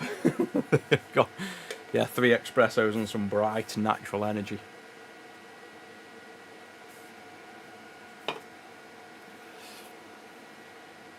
Don't think I've missed any other comments. Yeah, so basically what I'm going to try now is single pin soldering, which I'd normally use a lot less solder for this. So I'm going to have to put a bit of solder on the tip at a time and do a few pins. And like I say, I wouldn't normally drag solder these ones because they're so fine, but this tip is also that fine that, to be honest, this kind of works okay. I'm not applying much pressure at all on my soldering iron, so it might look like I'm dragging the pins. I'm being very delicate with the pins, I'm not dragging them. And we really want to make sure on these, just because of how we've seen they're not soldering with hot air, we want to make sure there's plenty of solder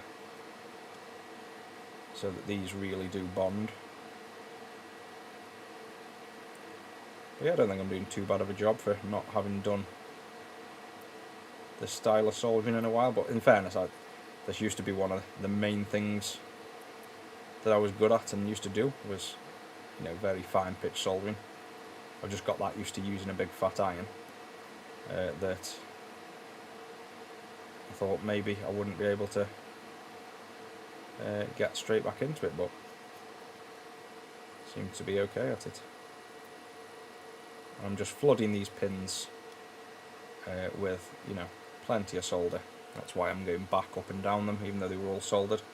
I just want to make sure there's plenty of solder on these pins, so that we don't just end up with, you know, solder on the pins or the pads. I really want to give them plenty of solder. So I'm just dragging this, see this kind of ball that's on the pins? I'm dragging that back down the pins to pretty much flood them so they take up as much solder as they want. And then once I get to the end, if I've still got plenty of solder, which I probably will have looking at this, we'll just clean the tip, go back in and out with the tip a few times, maybe with a bit of extra flux, and it'll kind of pull away that excess solder. So now we're at the end and we've kind of flooded them all with plenty. You can either use desolder wick, but then I wouldn't use desolder wick on this chip because you'll very easily pull the pins.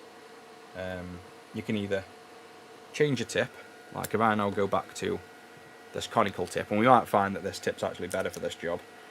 This one can suck in all that extra solder quite easily. So if we give this a second to... Oh no, don't tell me it's not going to recognise the tip.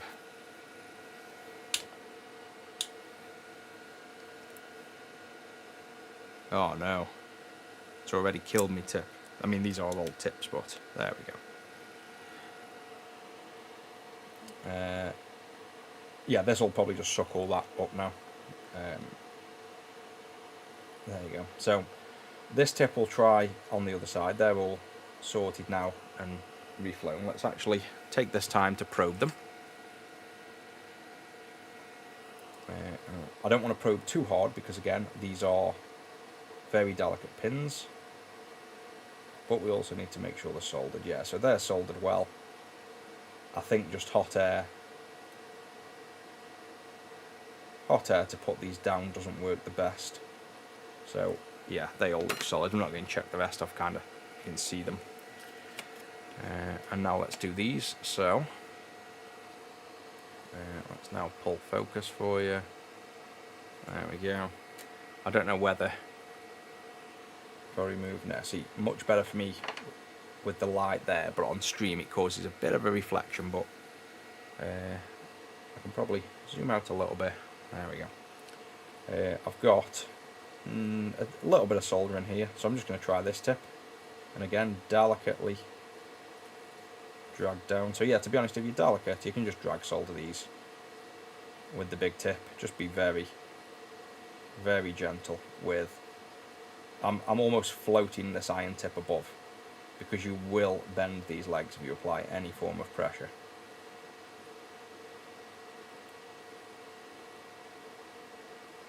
So yeah, it actually doesn't take long at all. It's probably almost as quick as hot airing. And then to clean this, I'm not going to use the melamine sponge either. I'm going to use a little cotton wool bud and roll away from the board.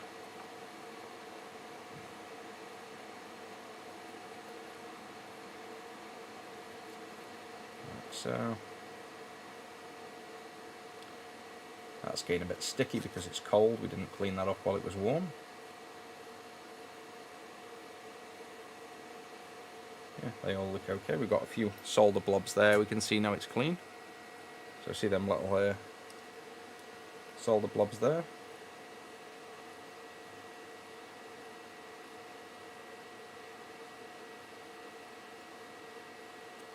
They actually look like they're on the board, to be honest. Oh, I bet those 3 pins are actually soldered together. Let me just check on the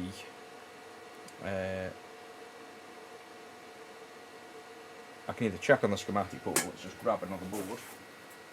I've got a feeling them 3 pins that you can see there, 1, 2, 3, 4, 5, 6, pins 7, 8 and 9 down from the left, I think will be pins that are already joined. Yeah, so you can see, oh, that's quite a rocking microscope. Why has that got so much movement? There we go. Pull focus, and pin 7, 8 and 9, you can see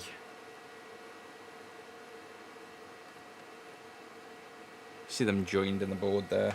I think it was pin 7, 8 and 9. 1, 2, 3, 4, 5, 6. Oh yeah, 7, 8 and 9. See this little line between the two? You can just about see that little cross there. That is those 3 pins joined. So those 3 pins are literally joined, and then you can see the ground plane, or whatever plane that is. It's probably ground. See this plane here underneath? A little white line. So those 3 are meant to be joined. So on ours, where it looks like we've got 3 joined pins there, they are actually meant to be joined. So if you're doing drag soldering on this, or you're installing, just remember pins 1, 2, 3, 4, 5, 6, 7, 8 and 9 are meant to be joined. So you're not going to remove that bridge, because that's literally the copper underneath on the circuit board tinning. All the rest look fine though.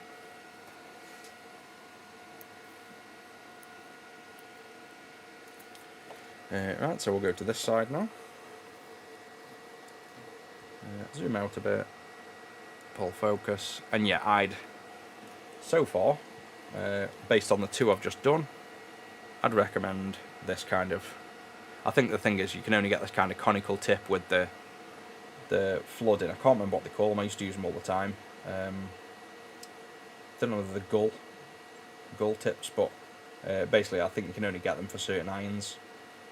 And the Weller's the one I remember. I think the only one I remember that I've got it on.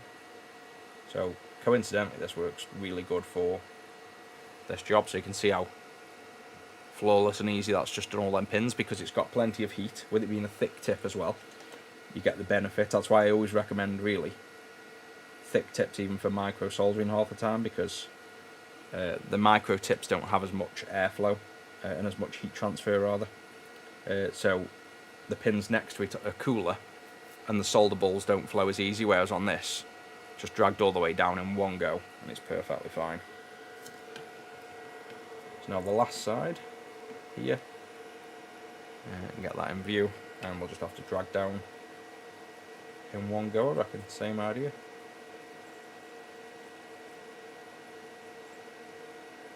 And again, the key is, do not apply much pressure. Like, I am not dragging on them pins. I am resting my iron. I'm almost resting the tip on this, tilting it inwards like this. You know, so tilting and resting on here. Just a little bit, not extreme. I'm just tilting it so the tip's actually on here, and it's floating as it goes across there. It's not even really making contact with the actual board, if that makes sense, like the pins.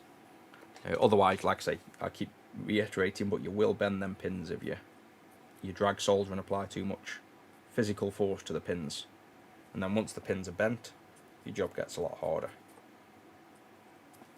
So I think we look okay there. I think those pins look nice and solid now. But yeah, I think it's going to have to be hot air the chip off, and maybe hot air it on, because I think, to be honest, I think the hot air on worked because we have, by doing the hot air first and putting it on, the chip's already aligned, so it's in position. You've got the solder already on the pins, So you don't have to add solder flood, you haven't got a pre-tin. I still think I will hot air the chip off, hot air it on, and then go down with the iron. I think that's the technique I'll use, because the hot airing it on is still doing quite a lot for us. It's aligning the chip, it's pre-tinning the pads with what we need. So I don't think it's a complete waste. I think we need to do both things. So a little clean up of this board now, and then we'll give this a test. And hopefully the first one works. Because, again, these are the first batch of the production run. So if they don't work, you start questioning whether you've got a problem with the boards versus just the chip or the soldering. So I'd like to see the first one working. And it'll give us some confidence then that, you know, this is fully working. And we can build more. But, as is the case whenever I stream stuff, this will probably be nothing but problems for us. So let's go to the side, let's zoom out a bit. Morning Mark, welcome in. BGA stuff, to be honest, BGA is a very specialised technique. I spent a long time figuring out how to do them. Firstly, I did it on the... I can probably show you after this. What are we? 7 o'clock. Let's test if this works, and I'll show you some BGA work. I don't actually have all the stuff out, but I'll kind of show you the... I'll show you the technique. I won't be able to do it fully because I don't have the stencils and things out, but I'll show you the techniques. But yeah, it's a very, very specialised thing that has completely different skill set than normal soldering. The way you'll hot air BGA is nothing like the way you'd hot air anything else, so at least the way I've done it. Right, so we need a game, we need a screen. What else do we need? We need the speaker.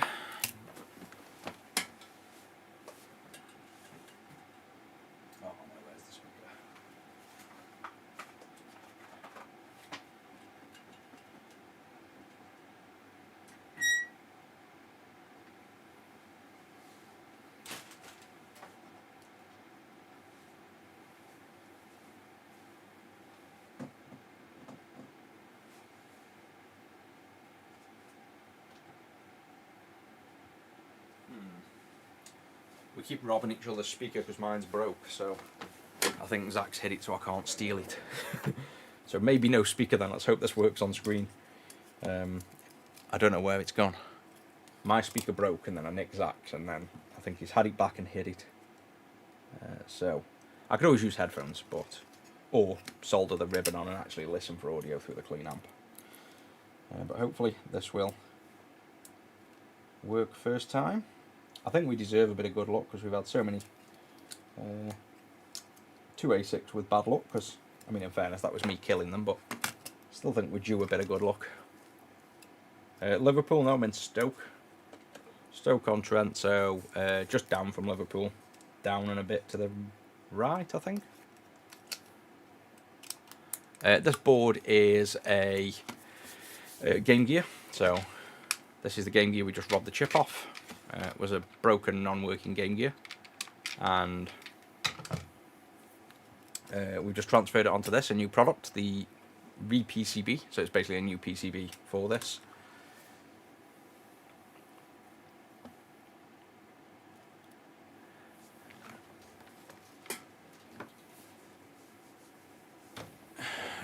You know, in China they've got 5-year-old boys doing that job, yeah, and they're probably better at me than doing it as well. Right, so turn on. Yay! Well, I'll say yay. Has the game loaded yet? Oh, look at that! First time. Audio. Well, we know it's working. I don't need to put Sonic audio on. We know that's working. Oh, he says, leaving that resting on the board. I probably shorted something out on the screen. Yeah. Plonk metal on metal. Maybe not do that. Yeah, so that's... I'm celebrating, and people on the video, on the vertical, can't even see it working. There we go. Shall I actually turn Sonic around for once? We always show Sonic off upside down. There we go. So, Sonic working on the one ASIC. That's all good. Short circuit in the corner of the chip, that's a ground pad, so those two chips are meant to be joined. So on this, if you're doing, well, you will be doing these, I'm sure, plenty of people. Unplug the cable. if you do these, there's a few things to just note. You have these two pins are meant to be joined to the ground, and pins, I've said it a few times and I've forgot already, but we'll count again. 1, 2, 3, 4, 5, 6, 7. Pins 7, 8 and 9 down here. Or it's not actually pin 7, 8 and 9 on the schematic, but the 7th, 8th and 9th pin down here that you can't really see on this camera, you need the microscope. But they are, you can kind of just about see, you know, that bit of solder there going between them. Those 3 pins are meant to be joined together. So those 3 pins and those 2 pins are the only ones that should be joined, and everything else is obviously fine. So yeah, that's that all done.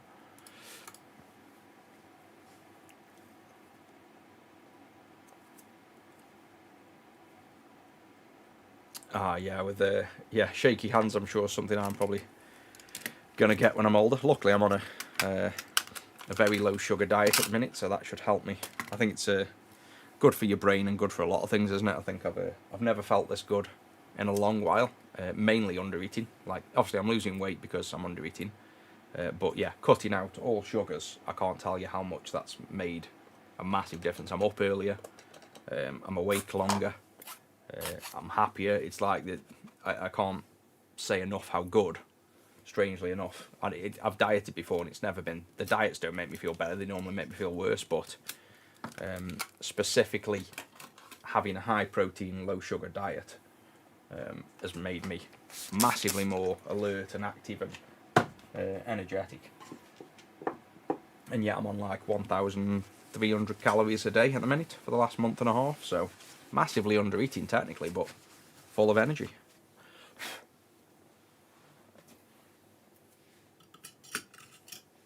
What do you think about using solder paste? I used to do that at the start. I wouldn't bother with solder paste and reflow table. I'd just pre-tin the pads and hot air them. It's the same idea. Literally no benefit to solder paste. Unless you wanted to do like a mass assembly where you're going to, say, solder paste this entire board. You know, you're going to apply solder paste over all of it, plonk all your components on, and then heat the whole board up in an oven or a reflow plate. I wouldn't bother. It's quicker to just tin the pads and hot air components on. I used to do, like I say, the plate at the start, like literally 15 years ago when I was first doing any kind of electronics. That's what I used to do. Right, I'll show you the BGA technique in a second. So let me just get that out. Where have we got some BGA chips?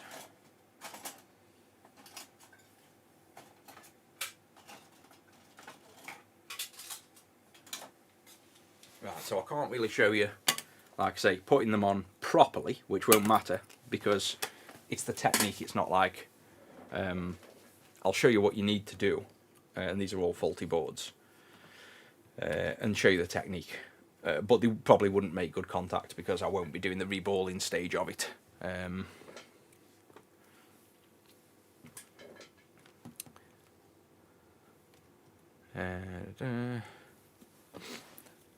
Oh yeah, tons of people on Manjaro. It's definitely does. I think it does a lot more than just you know, whatever it does, suppress appetite and things. I think it's fixing people's internals and fixing the metabolisms a lot more than we know. I think it's one of them. I don't think it's been in the media long enough for people to not be skeptical of it. But I honestly think that's probably going to be one of them things like penicillin that stays around forever. I think it might well be one of them miracle drugs that people are just skeptical about at the minute, but you know, helps people out. You see everywhere now, don't you? Pretty much everybody.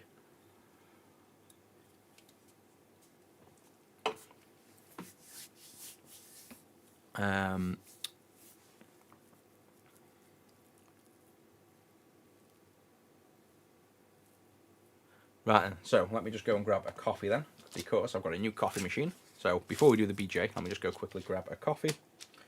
Leave that on stream. Where's my coffee cup? So yeah, back in it. Well, it might be 5 minutes because I've got a proper coffee machine now, but be back in a second. Just going to get a drink and then we'll do some BJ reballing.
There we go, we're back, and look at that. So that is a nice coffee. I mean, I'm still not great at it yet. I've got to get used to the machine, but I've got a new Sage coffee machine, so I've made a little cortado. Oh god, that's good. That's so much better. Right, BGA.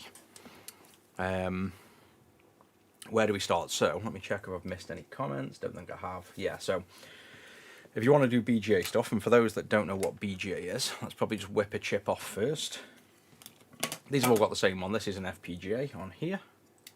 So this is a BGA chip, and instead of pins, so sometimes you'll see down the side of these they have pins, and that's actually a QFN, so a quad flat no pin package, like this. So this is a QFN, so it looks similar from above, flat chip, but obviously on the QFNs, or this has just got pins both sides, you see them down the edge. So this one isn't the same. This is a BGA, and you look down the sides and you can see you can't see anything. So if you look right down, you'll see there's the solder balls. So they're the what's called a ball grid array. That's what BGA is. So you see them pins down there. There's a load of balls under there. Where there's a quad flat pack there, it's just literally pins on the side of the chip. So let's take them both off, and then you can see what they're both like.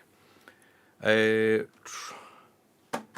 haven't got the tip on the hot air. I'm going to have to swap it around. This is the only downside to this hot air station. I need 3. I need one with the Game Gear stuff on, one with the micro tip on, and one with this general tip on. Need a bigger desk. Okay. Yep, solid.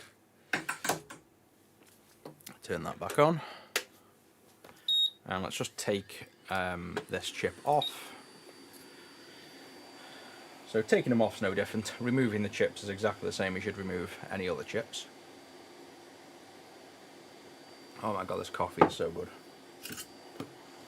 I'm going to end up putting weight back on now. I'll be drinking that much coffee.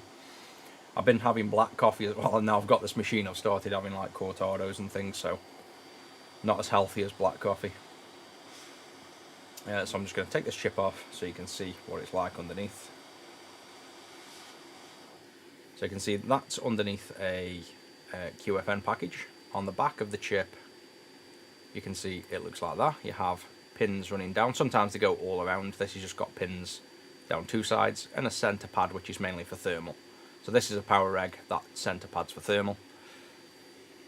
Now for the BGA, for reflowing them, exactly the same as what we've just done for the Game Gear. Apply flux and solder, hot air, and it'll pull down. I'll show you putting it back on after. This one though, this is a BGA, so a ball grid array. If you remove this, you're not going to get it back on unless you have the tools. So me taking this off now, this wouldn't work again if I just hot aired this off and hot aired it back on. So just be mindful of that if you're going to do any BGA work. You can't just literally hot air them off and, you know, use your soldering iron. You need solder balls or solder stencils with solder paste. You need technique basically. So if we take that off, you can see on the bottom of this is a bunch of what's called solder balls.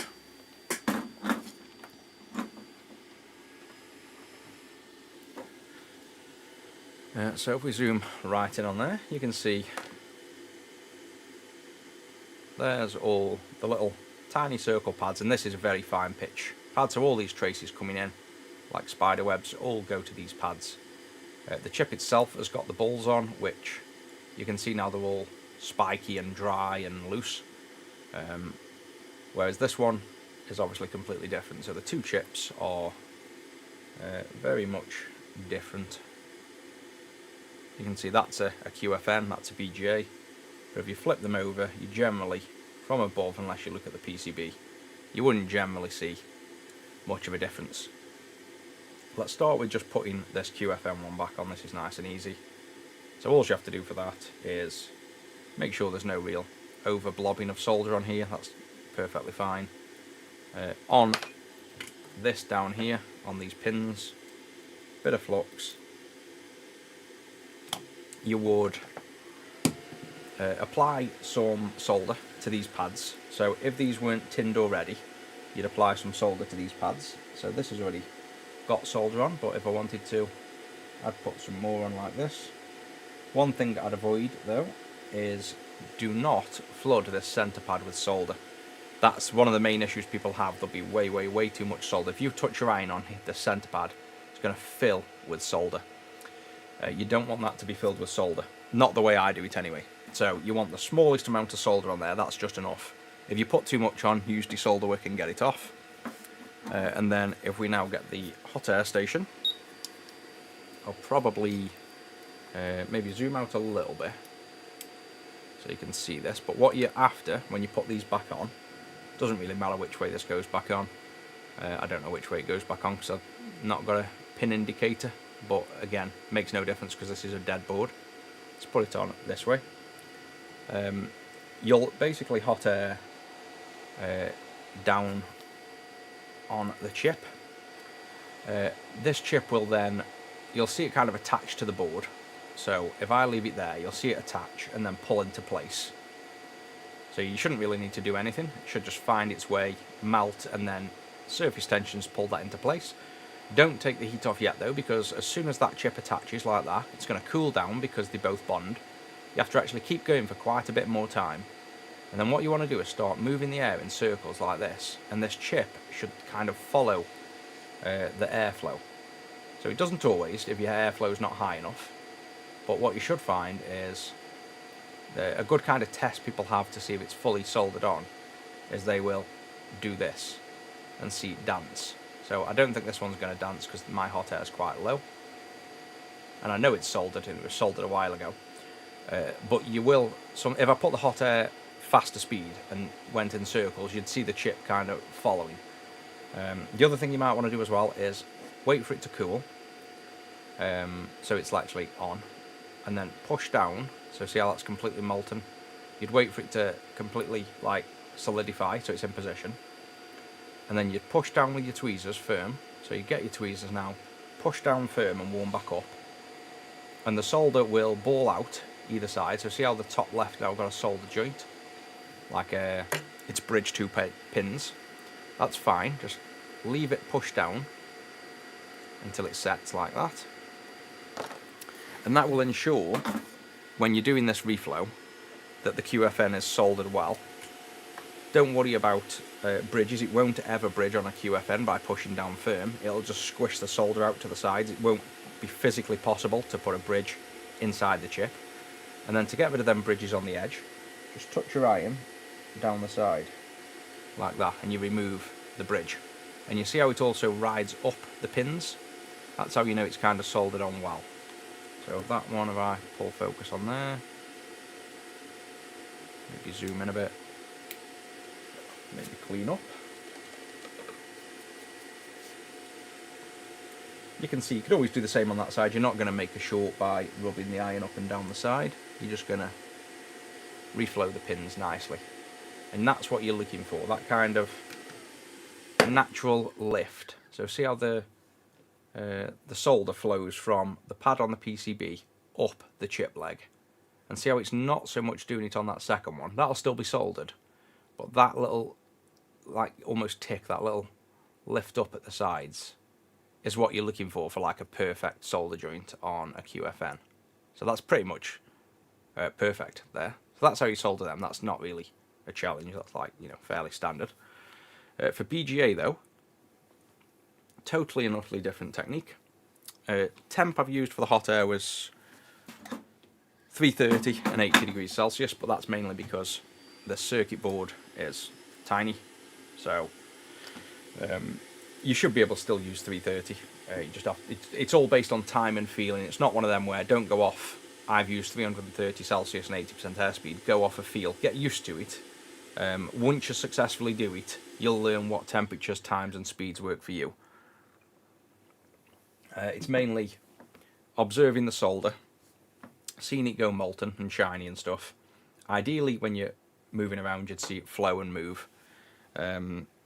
You know, it's more a skill and technique thing. You get used to, when you've done it a few times successfully, you'll get used to what you see and what you observe, and it's very hard to teach that other than give you the right tools in the first place, and then once you do it successfully, you'll start going, yeah, that's how the chip behaved, or that's how the solder flowed, or that's how much smoke from my flux come off when it was ready.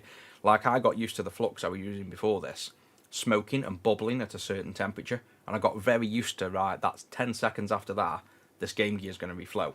And then I changed to this other brand of Styri, like this other version, which is halide free, I believe. And it doesn't bubble. So now I was like waiting for the bubble and realised something doesn't feel right. I've gone a lot longer on the heat than I normally would, and I was like waiting for the bubbling as a cue. So there's a lot of things when you're soldering, you'll find techniques and little things that you notice that work for you and give you a hint at when things are working.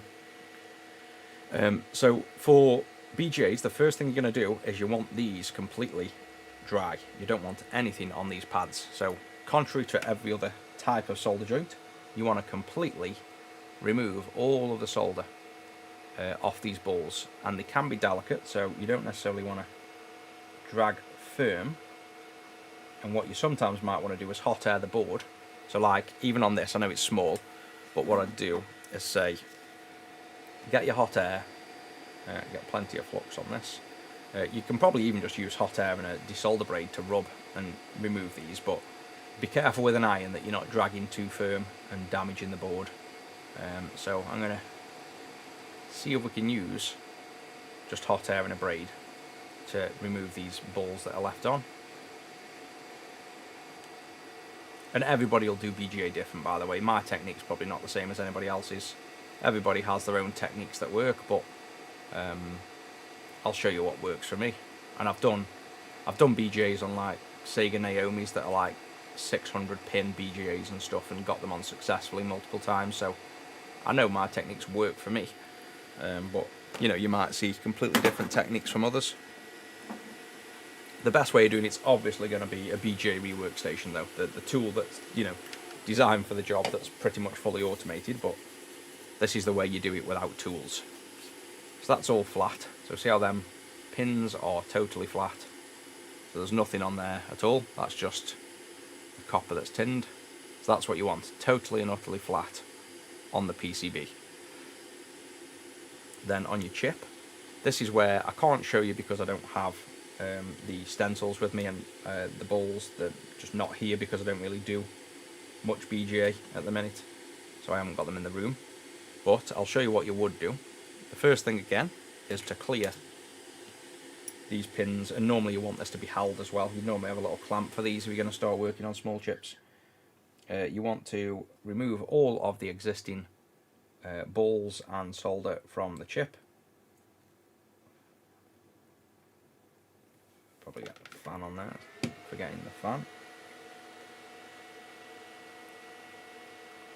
And the chip's quite more resilient to dragging around like this than the PCB, so you tend to find you can drag your iron on the chip. And this again wants to be totally flat, so not just like you think most of it's off, it needs to be completely flat, or, you know, very, very, very close to completely flat, because this is all the importance of BGA. You are very much relying on the exact amount of solder on these chips for this entire process to work. That's how that's how BGA really works, is you've got to have the exact right amount of solder going down, and then the reflow is very easy, but it's all about technique and preparation on this. So you can see there is, let's see if that is technically, I know we're not going to do it for real because I don't have the balls anyway, so it's not too much of a concern if it's not flat, but let me show you if it is flat enough or not. So pull focus. Let's get some light on the show actually. Whoa, that's a bit too much light. I forgot this lens isn't auto calibrating, auto exposure. Yes, that looks flat enough, I think. Yep, pretty much completely flat. So see from the side, you can't see anything. Totally flat. Morning, yeah, I'm just demoing. I'm not actually going to do the BGA. I don't have the balls on me, I'm just showing the technique involved.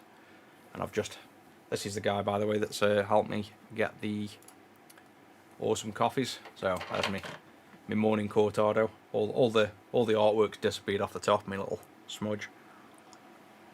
But yeah, I'm saying I'm going to end up putting weight on. I've started drinking milked coffees again now I've got this machine. But God, they're so nice.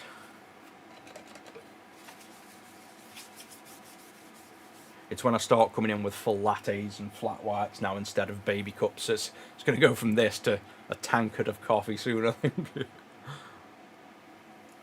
Right, so we have... comment. I'm forgetting I've got comments on TikTok as well I need to quickly look at. Oh no, I haven't really missed any actually, to be honest. Just one on, yeah, BGA, Xbox GPUs. They're not too bad, to be honest. The Xbox GPUs, the original, is it the 360? I can't remember which. Yeah, 360 BGAs are quite wide. But yeah, BGA is never fun. Yeah, I take no responsibility. You're definitely going to be to blame if I start getting a fat face again after all this work and I'm sitting drinking lattes on stream. We're going to be having words, I think. Right, so once you've done the removal, this is where you would get little BGA balls. Now, I don't think I've got any lying around because I could do it. I just don't think I've got any literally here. No, I definitely haven't. I know where they are. I've just remembered where they are. So let me just pull up a picture. I could always do some BGA work properly for you on like the sub-only streams at some point, but let me just show you what they are. It's pretty easy to kind of show you. You don't need to see them. I'd say it's pretty easy to show you. Not quite that easy, but pull this up. Okay, the monitor's also not showing now. Screen capture, let me edit, and then it's going to pull up probably the wrong screen. Screen 2, I've got to go back, forward, there we go. So, obviously there's BGA actual devices. Here's the little containers. I've got these exact ones, funnily enough. And they're just tiny, tiny little solder balls, like as big as these chips. That's kind of the point. The pins on these are the size of the balls. So I'll bring some up next time on stream.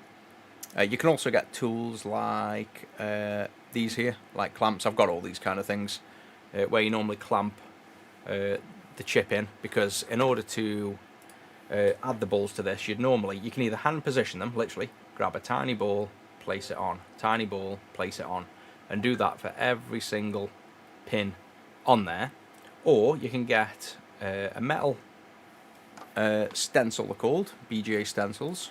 Let me type that in. You can get these,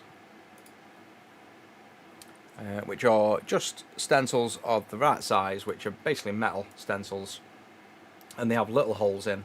I've got, again, all of these. I might have them lying around. I've got all this stuff, but I packed it away because, like I say, I don't typically do BGA that much to keep everything out on the desk.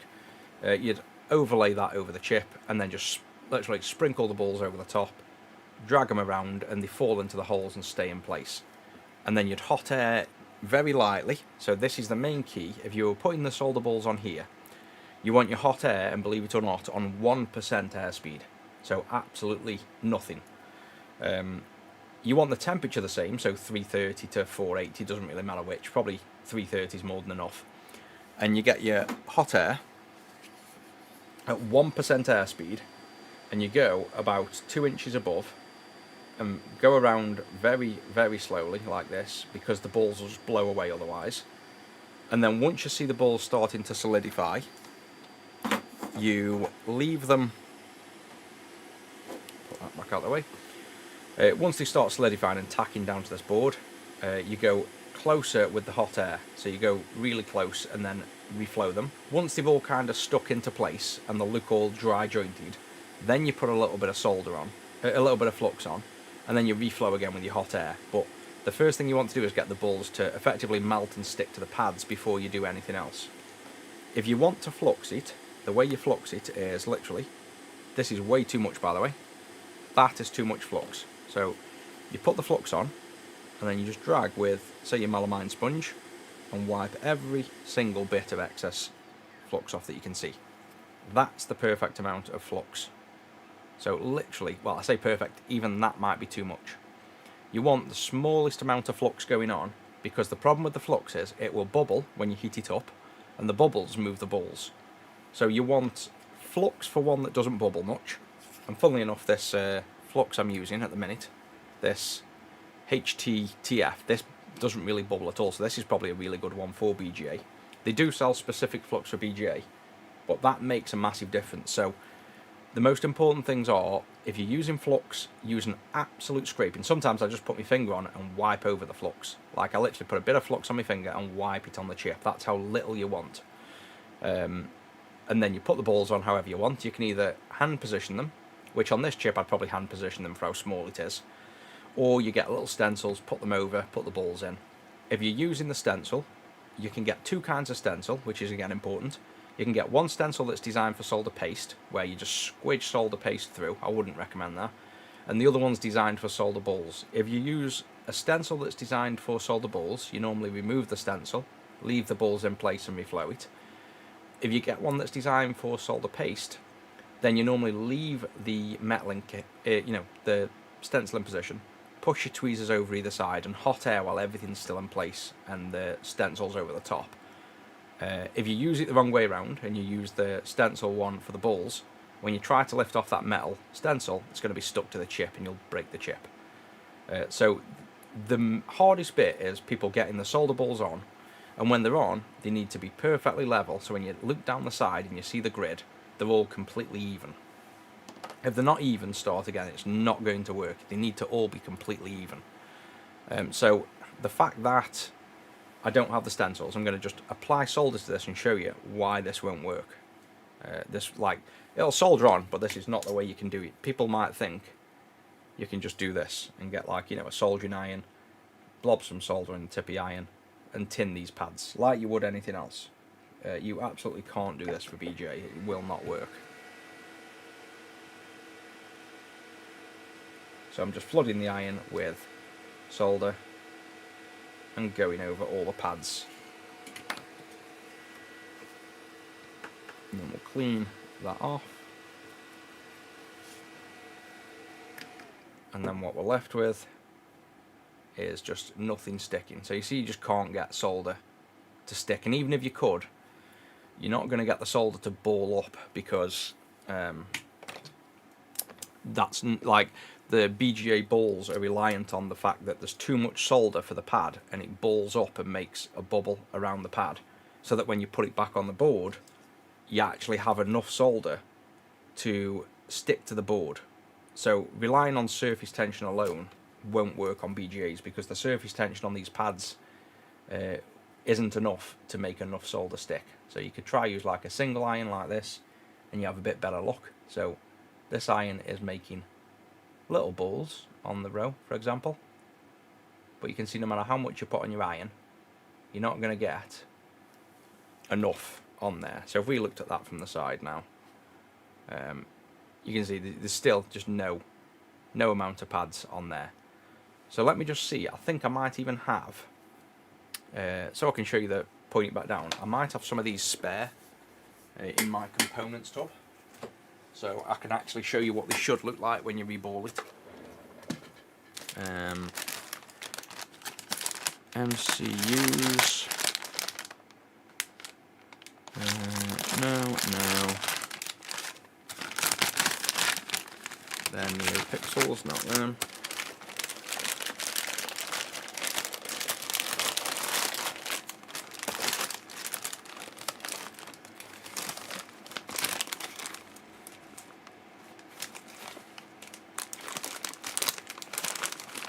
Yeah, so here's an example of one I've reballed. I mean, it's not the right chip, but here's an example of a Dreamcast. So this is when I said I worked on the Sega Naomi's. This is a Sega GPU, in essence, that I've taken off, and I've actually reballed this. So if you look down the side of this,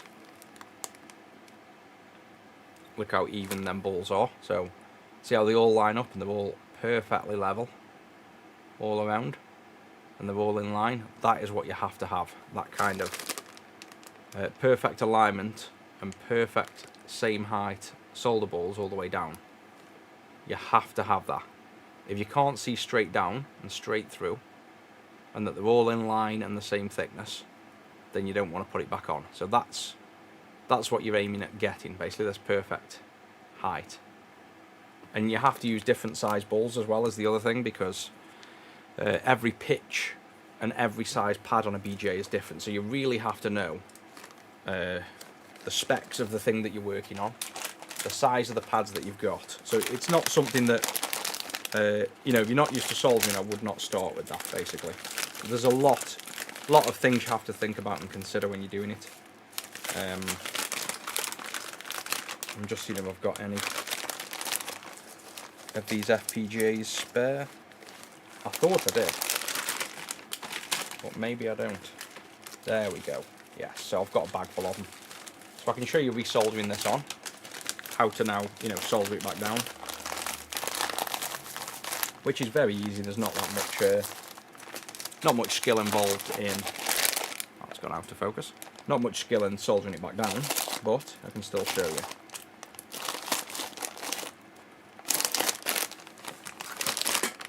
So they can go up there. Alright, so here is the bag of replacements. So this is a brand new one. This is straight from factory, but this is how you're meant to get them looking. Where's the camera? There we go. Focus down. Dirty desk. Clean that a minute. Right, so flip them over. You can see that's the one we haven't reballed, obviously properly, because we don't have the stencil or the balls on us. And this one, if we zoom in even closer, this is the factory fresh one. So see, if we tilt it to the side, now you see all them balls. So they're obviously a lot smaller than the Dreamcast one, but this even height all the way down and all the way around in rows, this is what you have to get. If the chip doesn't look like this, with exact size solder balls, then it won't work. So the entire key to BJ work really is getting these balls on and just the right height, and you can see how small they are. The other thing as well, really, if you have this and you're going to now solder it onto this board, you've got one shot for the most part. Yeah, they come pre-balled, so you can have a go at this, but soldering them down is easy, but it's still not. I said there's no skill in it, but there is still a little bit of skill. First, make sure your dot is aligned with your dot, and you have to have these as aligned. In one way you have to have them really aligned, and in others you don't. So that's why I've put like a black border around here, so you can see where to align the chip. So you want to, you know, align the chip as best as possible, like really, really accurately. Because the idea is, see the pitch between these balls? This gap, if you're out by the width of this ball in general, so that little width, if you're out by that much, then what can happen is two balls can join.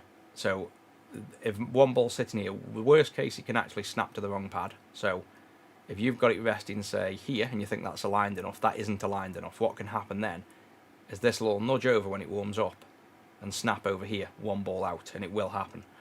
The other thing is, it might look like it's fine, and then all of a sudden it pulls in slightly, but what you'll end up is with two of the balls, one reflowed onto here and wet this pad, the other reflowed onto here and wet the pad, but when they both slid over into position, you can have it where the solder from this pad joins with the ball that was halfway over here. So alignment is crucial. You want to really align this accurately.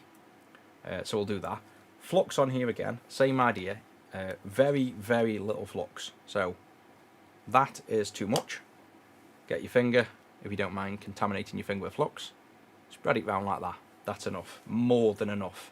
Do not overflux it, because again, the bubbles inside the flux or bubble nudge these balls out the way and screw it up. So tiny amounts of flux. Ideally you want BGA flux or none. The key, if it's not BGA flux, is you don't want to see the flux bubbling, basically. Align this chip perfectly or as accurately as possible, like so. That's now, the twist isn't as important as the left, right, up and down alignment, but you could nudge that slightly.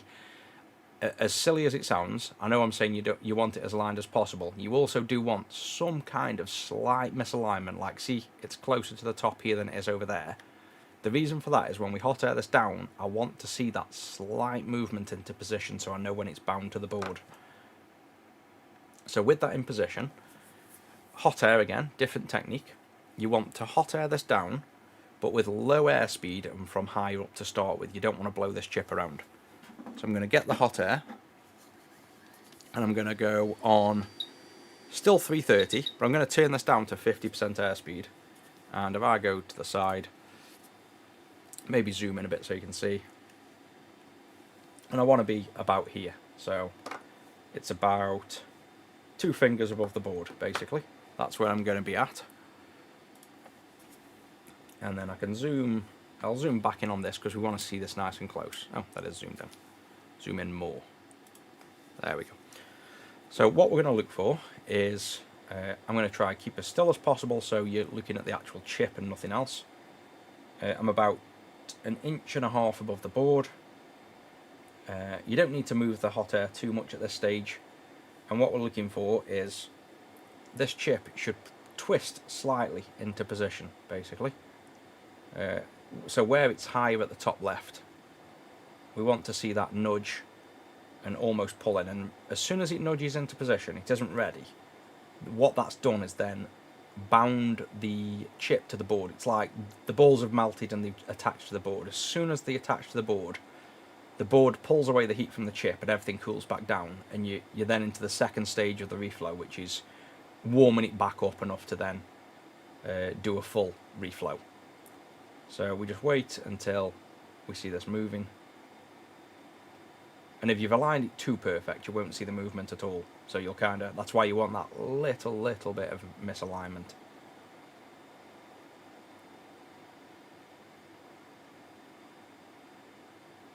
And then see it there? See how marginally it started to move? So that's some of the balls melting.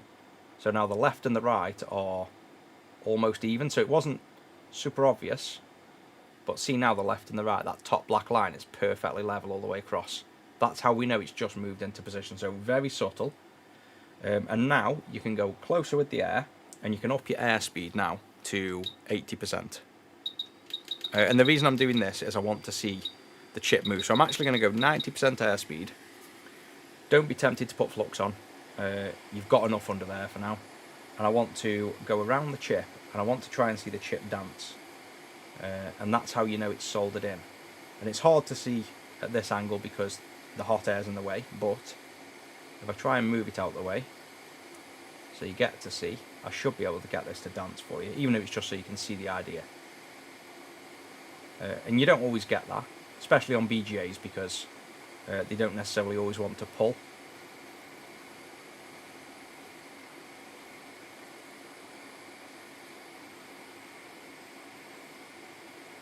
Yeah, and I don't think we're going to get the dance on this. It's too small of a chip to see. Because going around like this, basically, you would see that chip slightly moving with your hot air. You get it on some chips, you don't on others.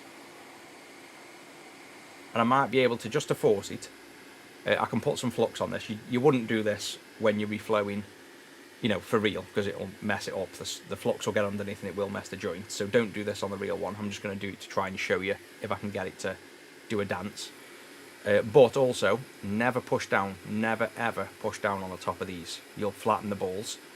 Some people nudge from the side to get a feel for if it's soldered. So what you can do, if you're not seeing the dance, let me put a tiny bit of flux on. And like I say, don't generally do this at all when you're doing BJ work. Don't re-add flux. I just want to do this because I want to see if I can get it moving for you, just so you know what it would look like. So actually, let's leave that bounce up in the air. Let's see if I can get this to dance now.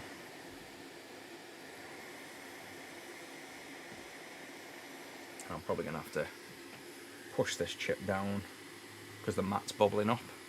Focus back down on the mat. Right, there we go. So I'll have to hold the mat in position And let's see if we can get this to kind of do a little dance.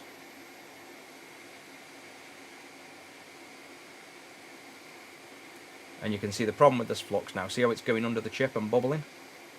That'll be doing more bad than good under that chip. That'll be bubbling like this now and nudging all them solder balls everywhere. That's why you don't have flux. And I don't think we can get this. This is just too solid down, so you're not going to see that dancing, unfortunately. But one of the other things that people will do, say they think, is this soldered?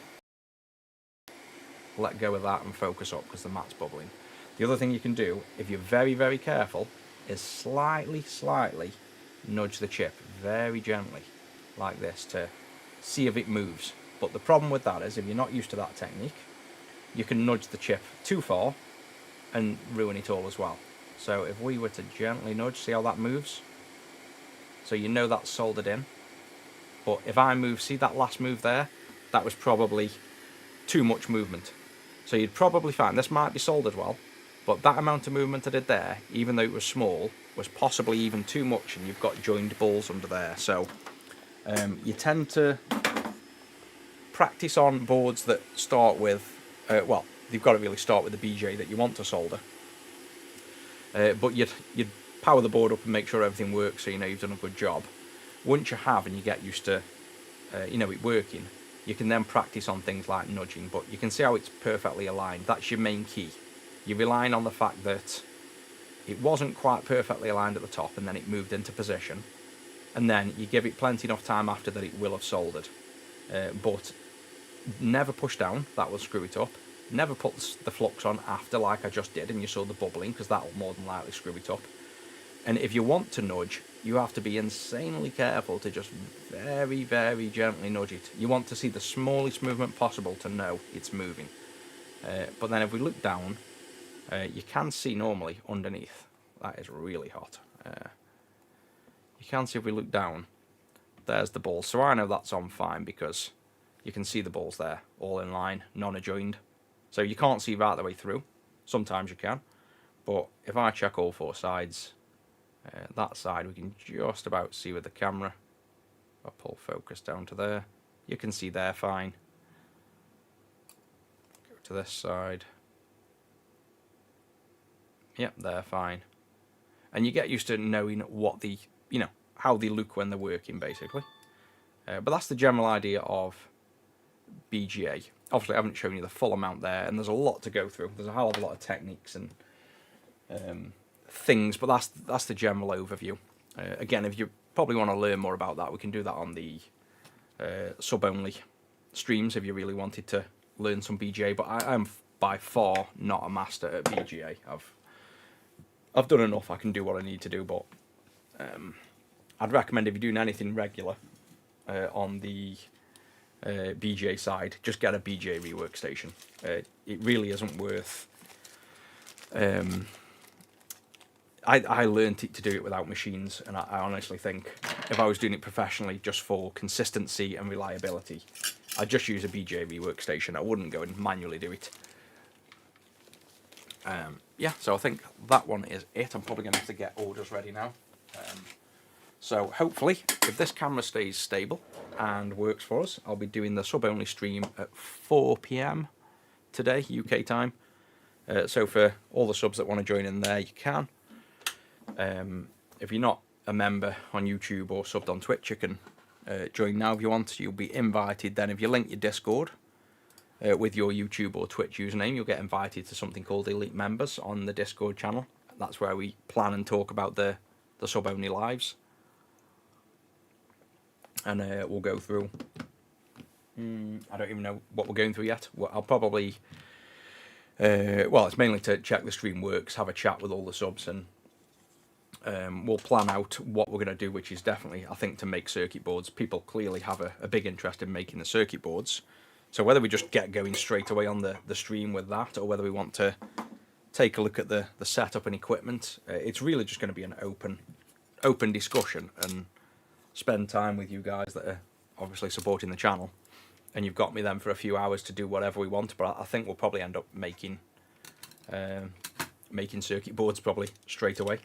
And again, we can open source them, or we can keep them closed source just for subs if you want. So you know we could make it so the stuff we're making on the live streams nobody else can even get access to. It might be a good idea. So in one way it's like, yeah, we have a design that we're teaching people to do, but it's also closed off just to the subs as well. I think we'll probably do that, and we'll have like a shared folder or a shared drive somewhere on maybe GitHub to show that off basically. And yeah, the other thing I kind of briefed over and didn't really confirm is these are now out, released and shipping today. So if you've ordered these already, they're shipping today. We just built one up here. Worked perfect first time. Did realise though this we probably want to hand solder basically. So that's all good. And yeah, I'm going to crack on with the day's work now. Thanks everybody for joining in. And I will see you tomorrow at least. I'll see the subs later on and I'll see everybody else tomorrow.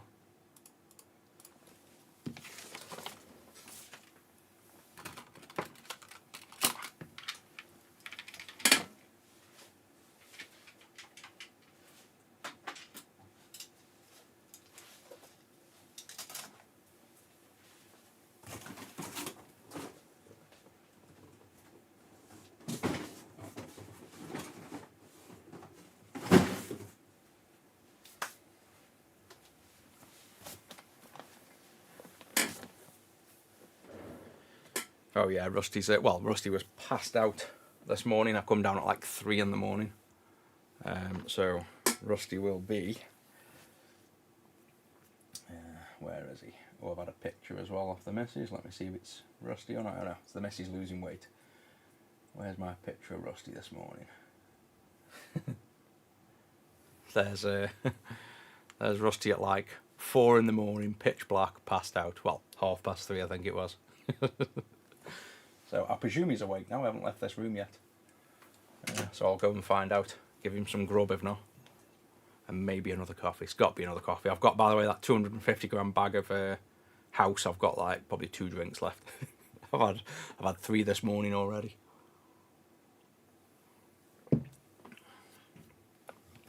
Fine. See you guys later and tomorrow.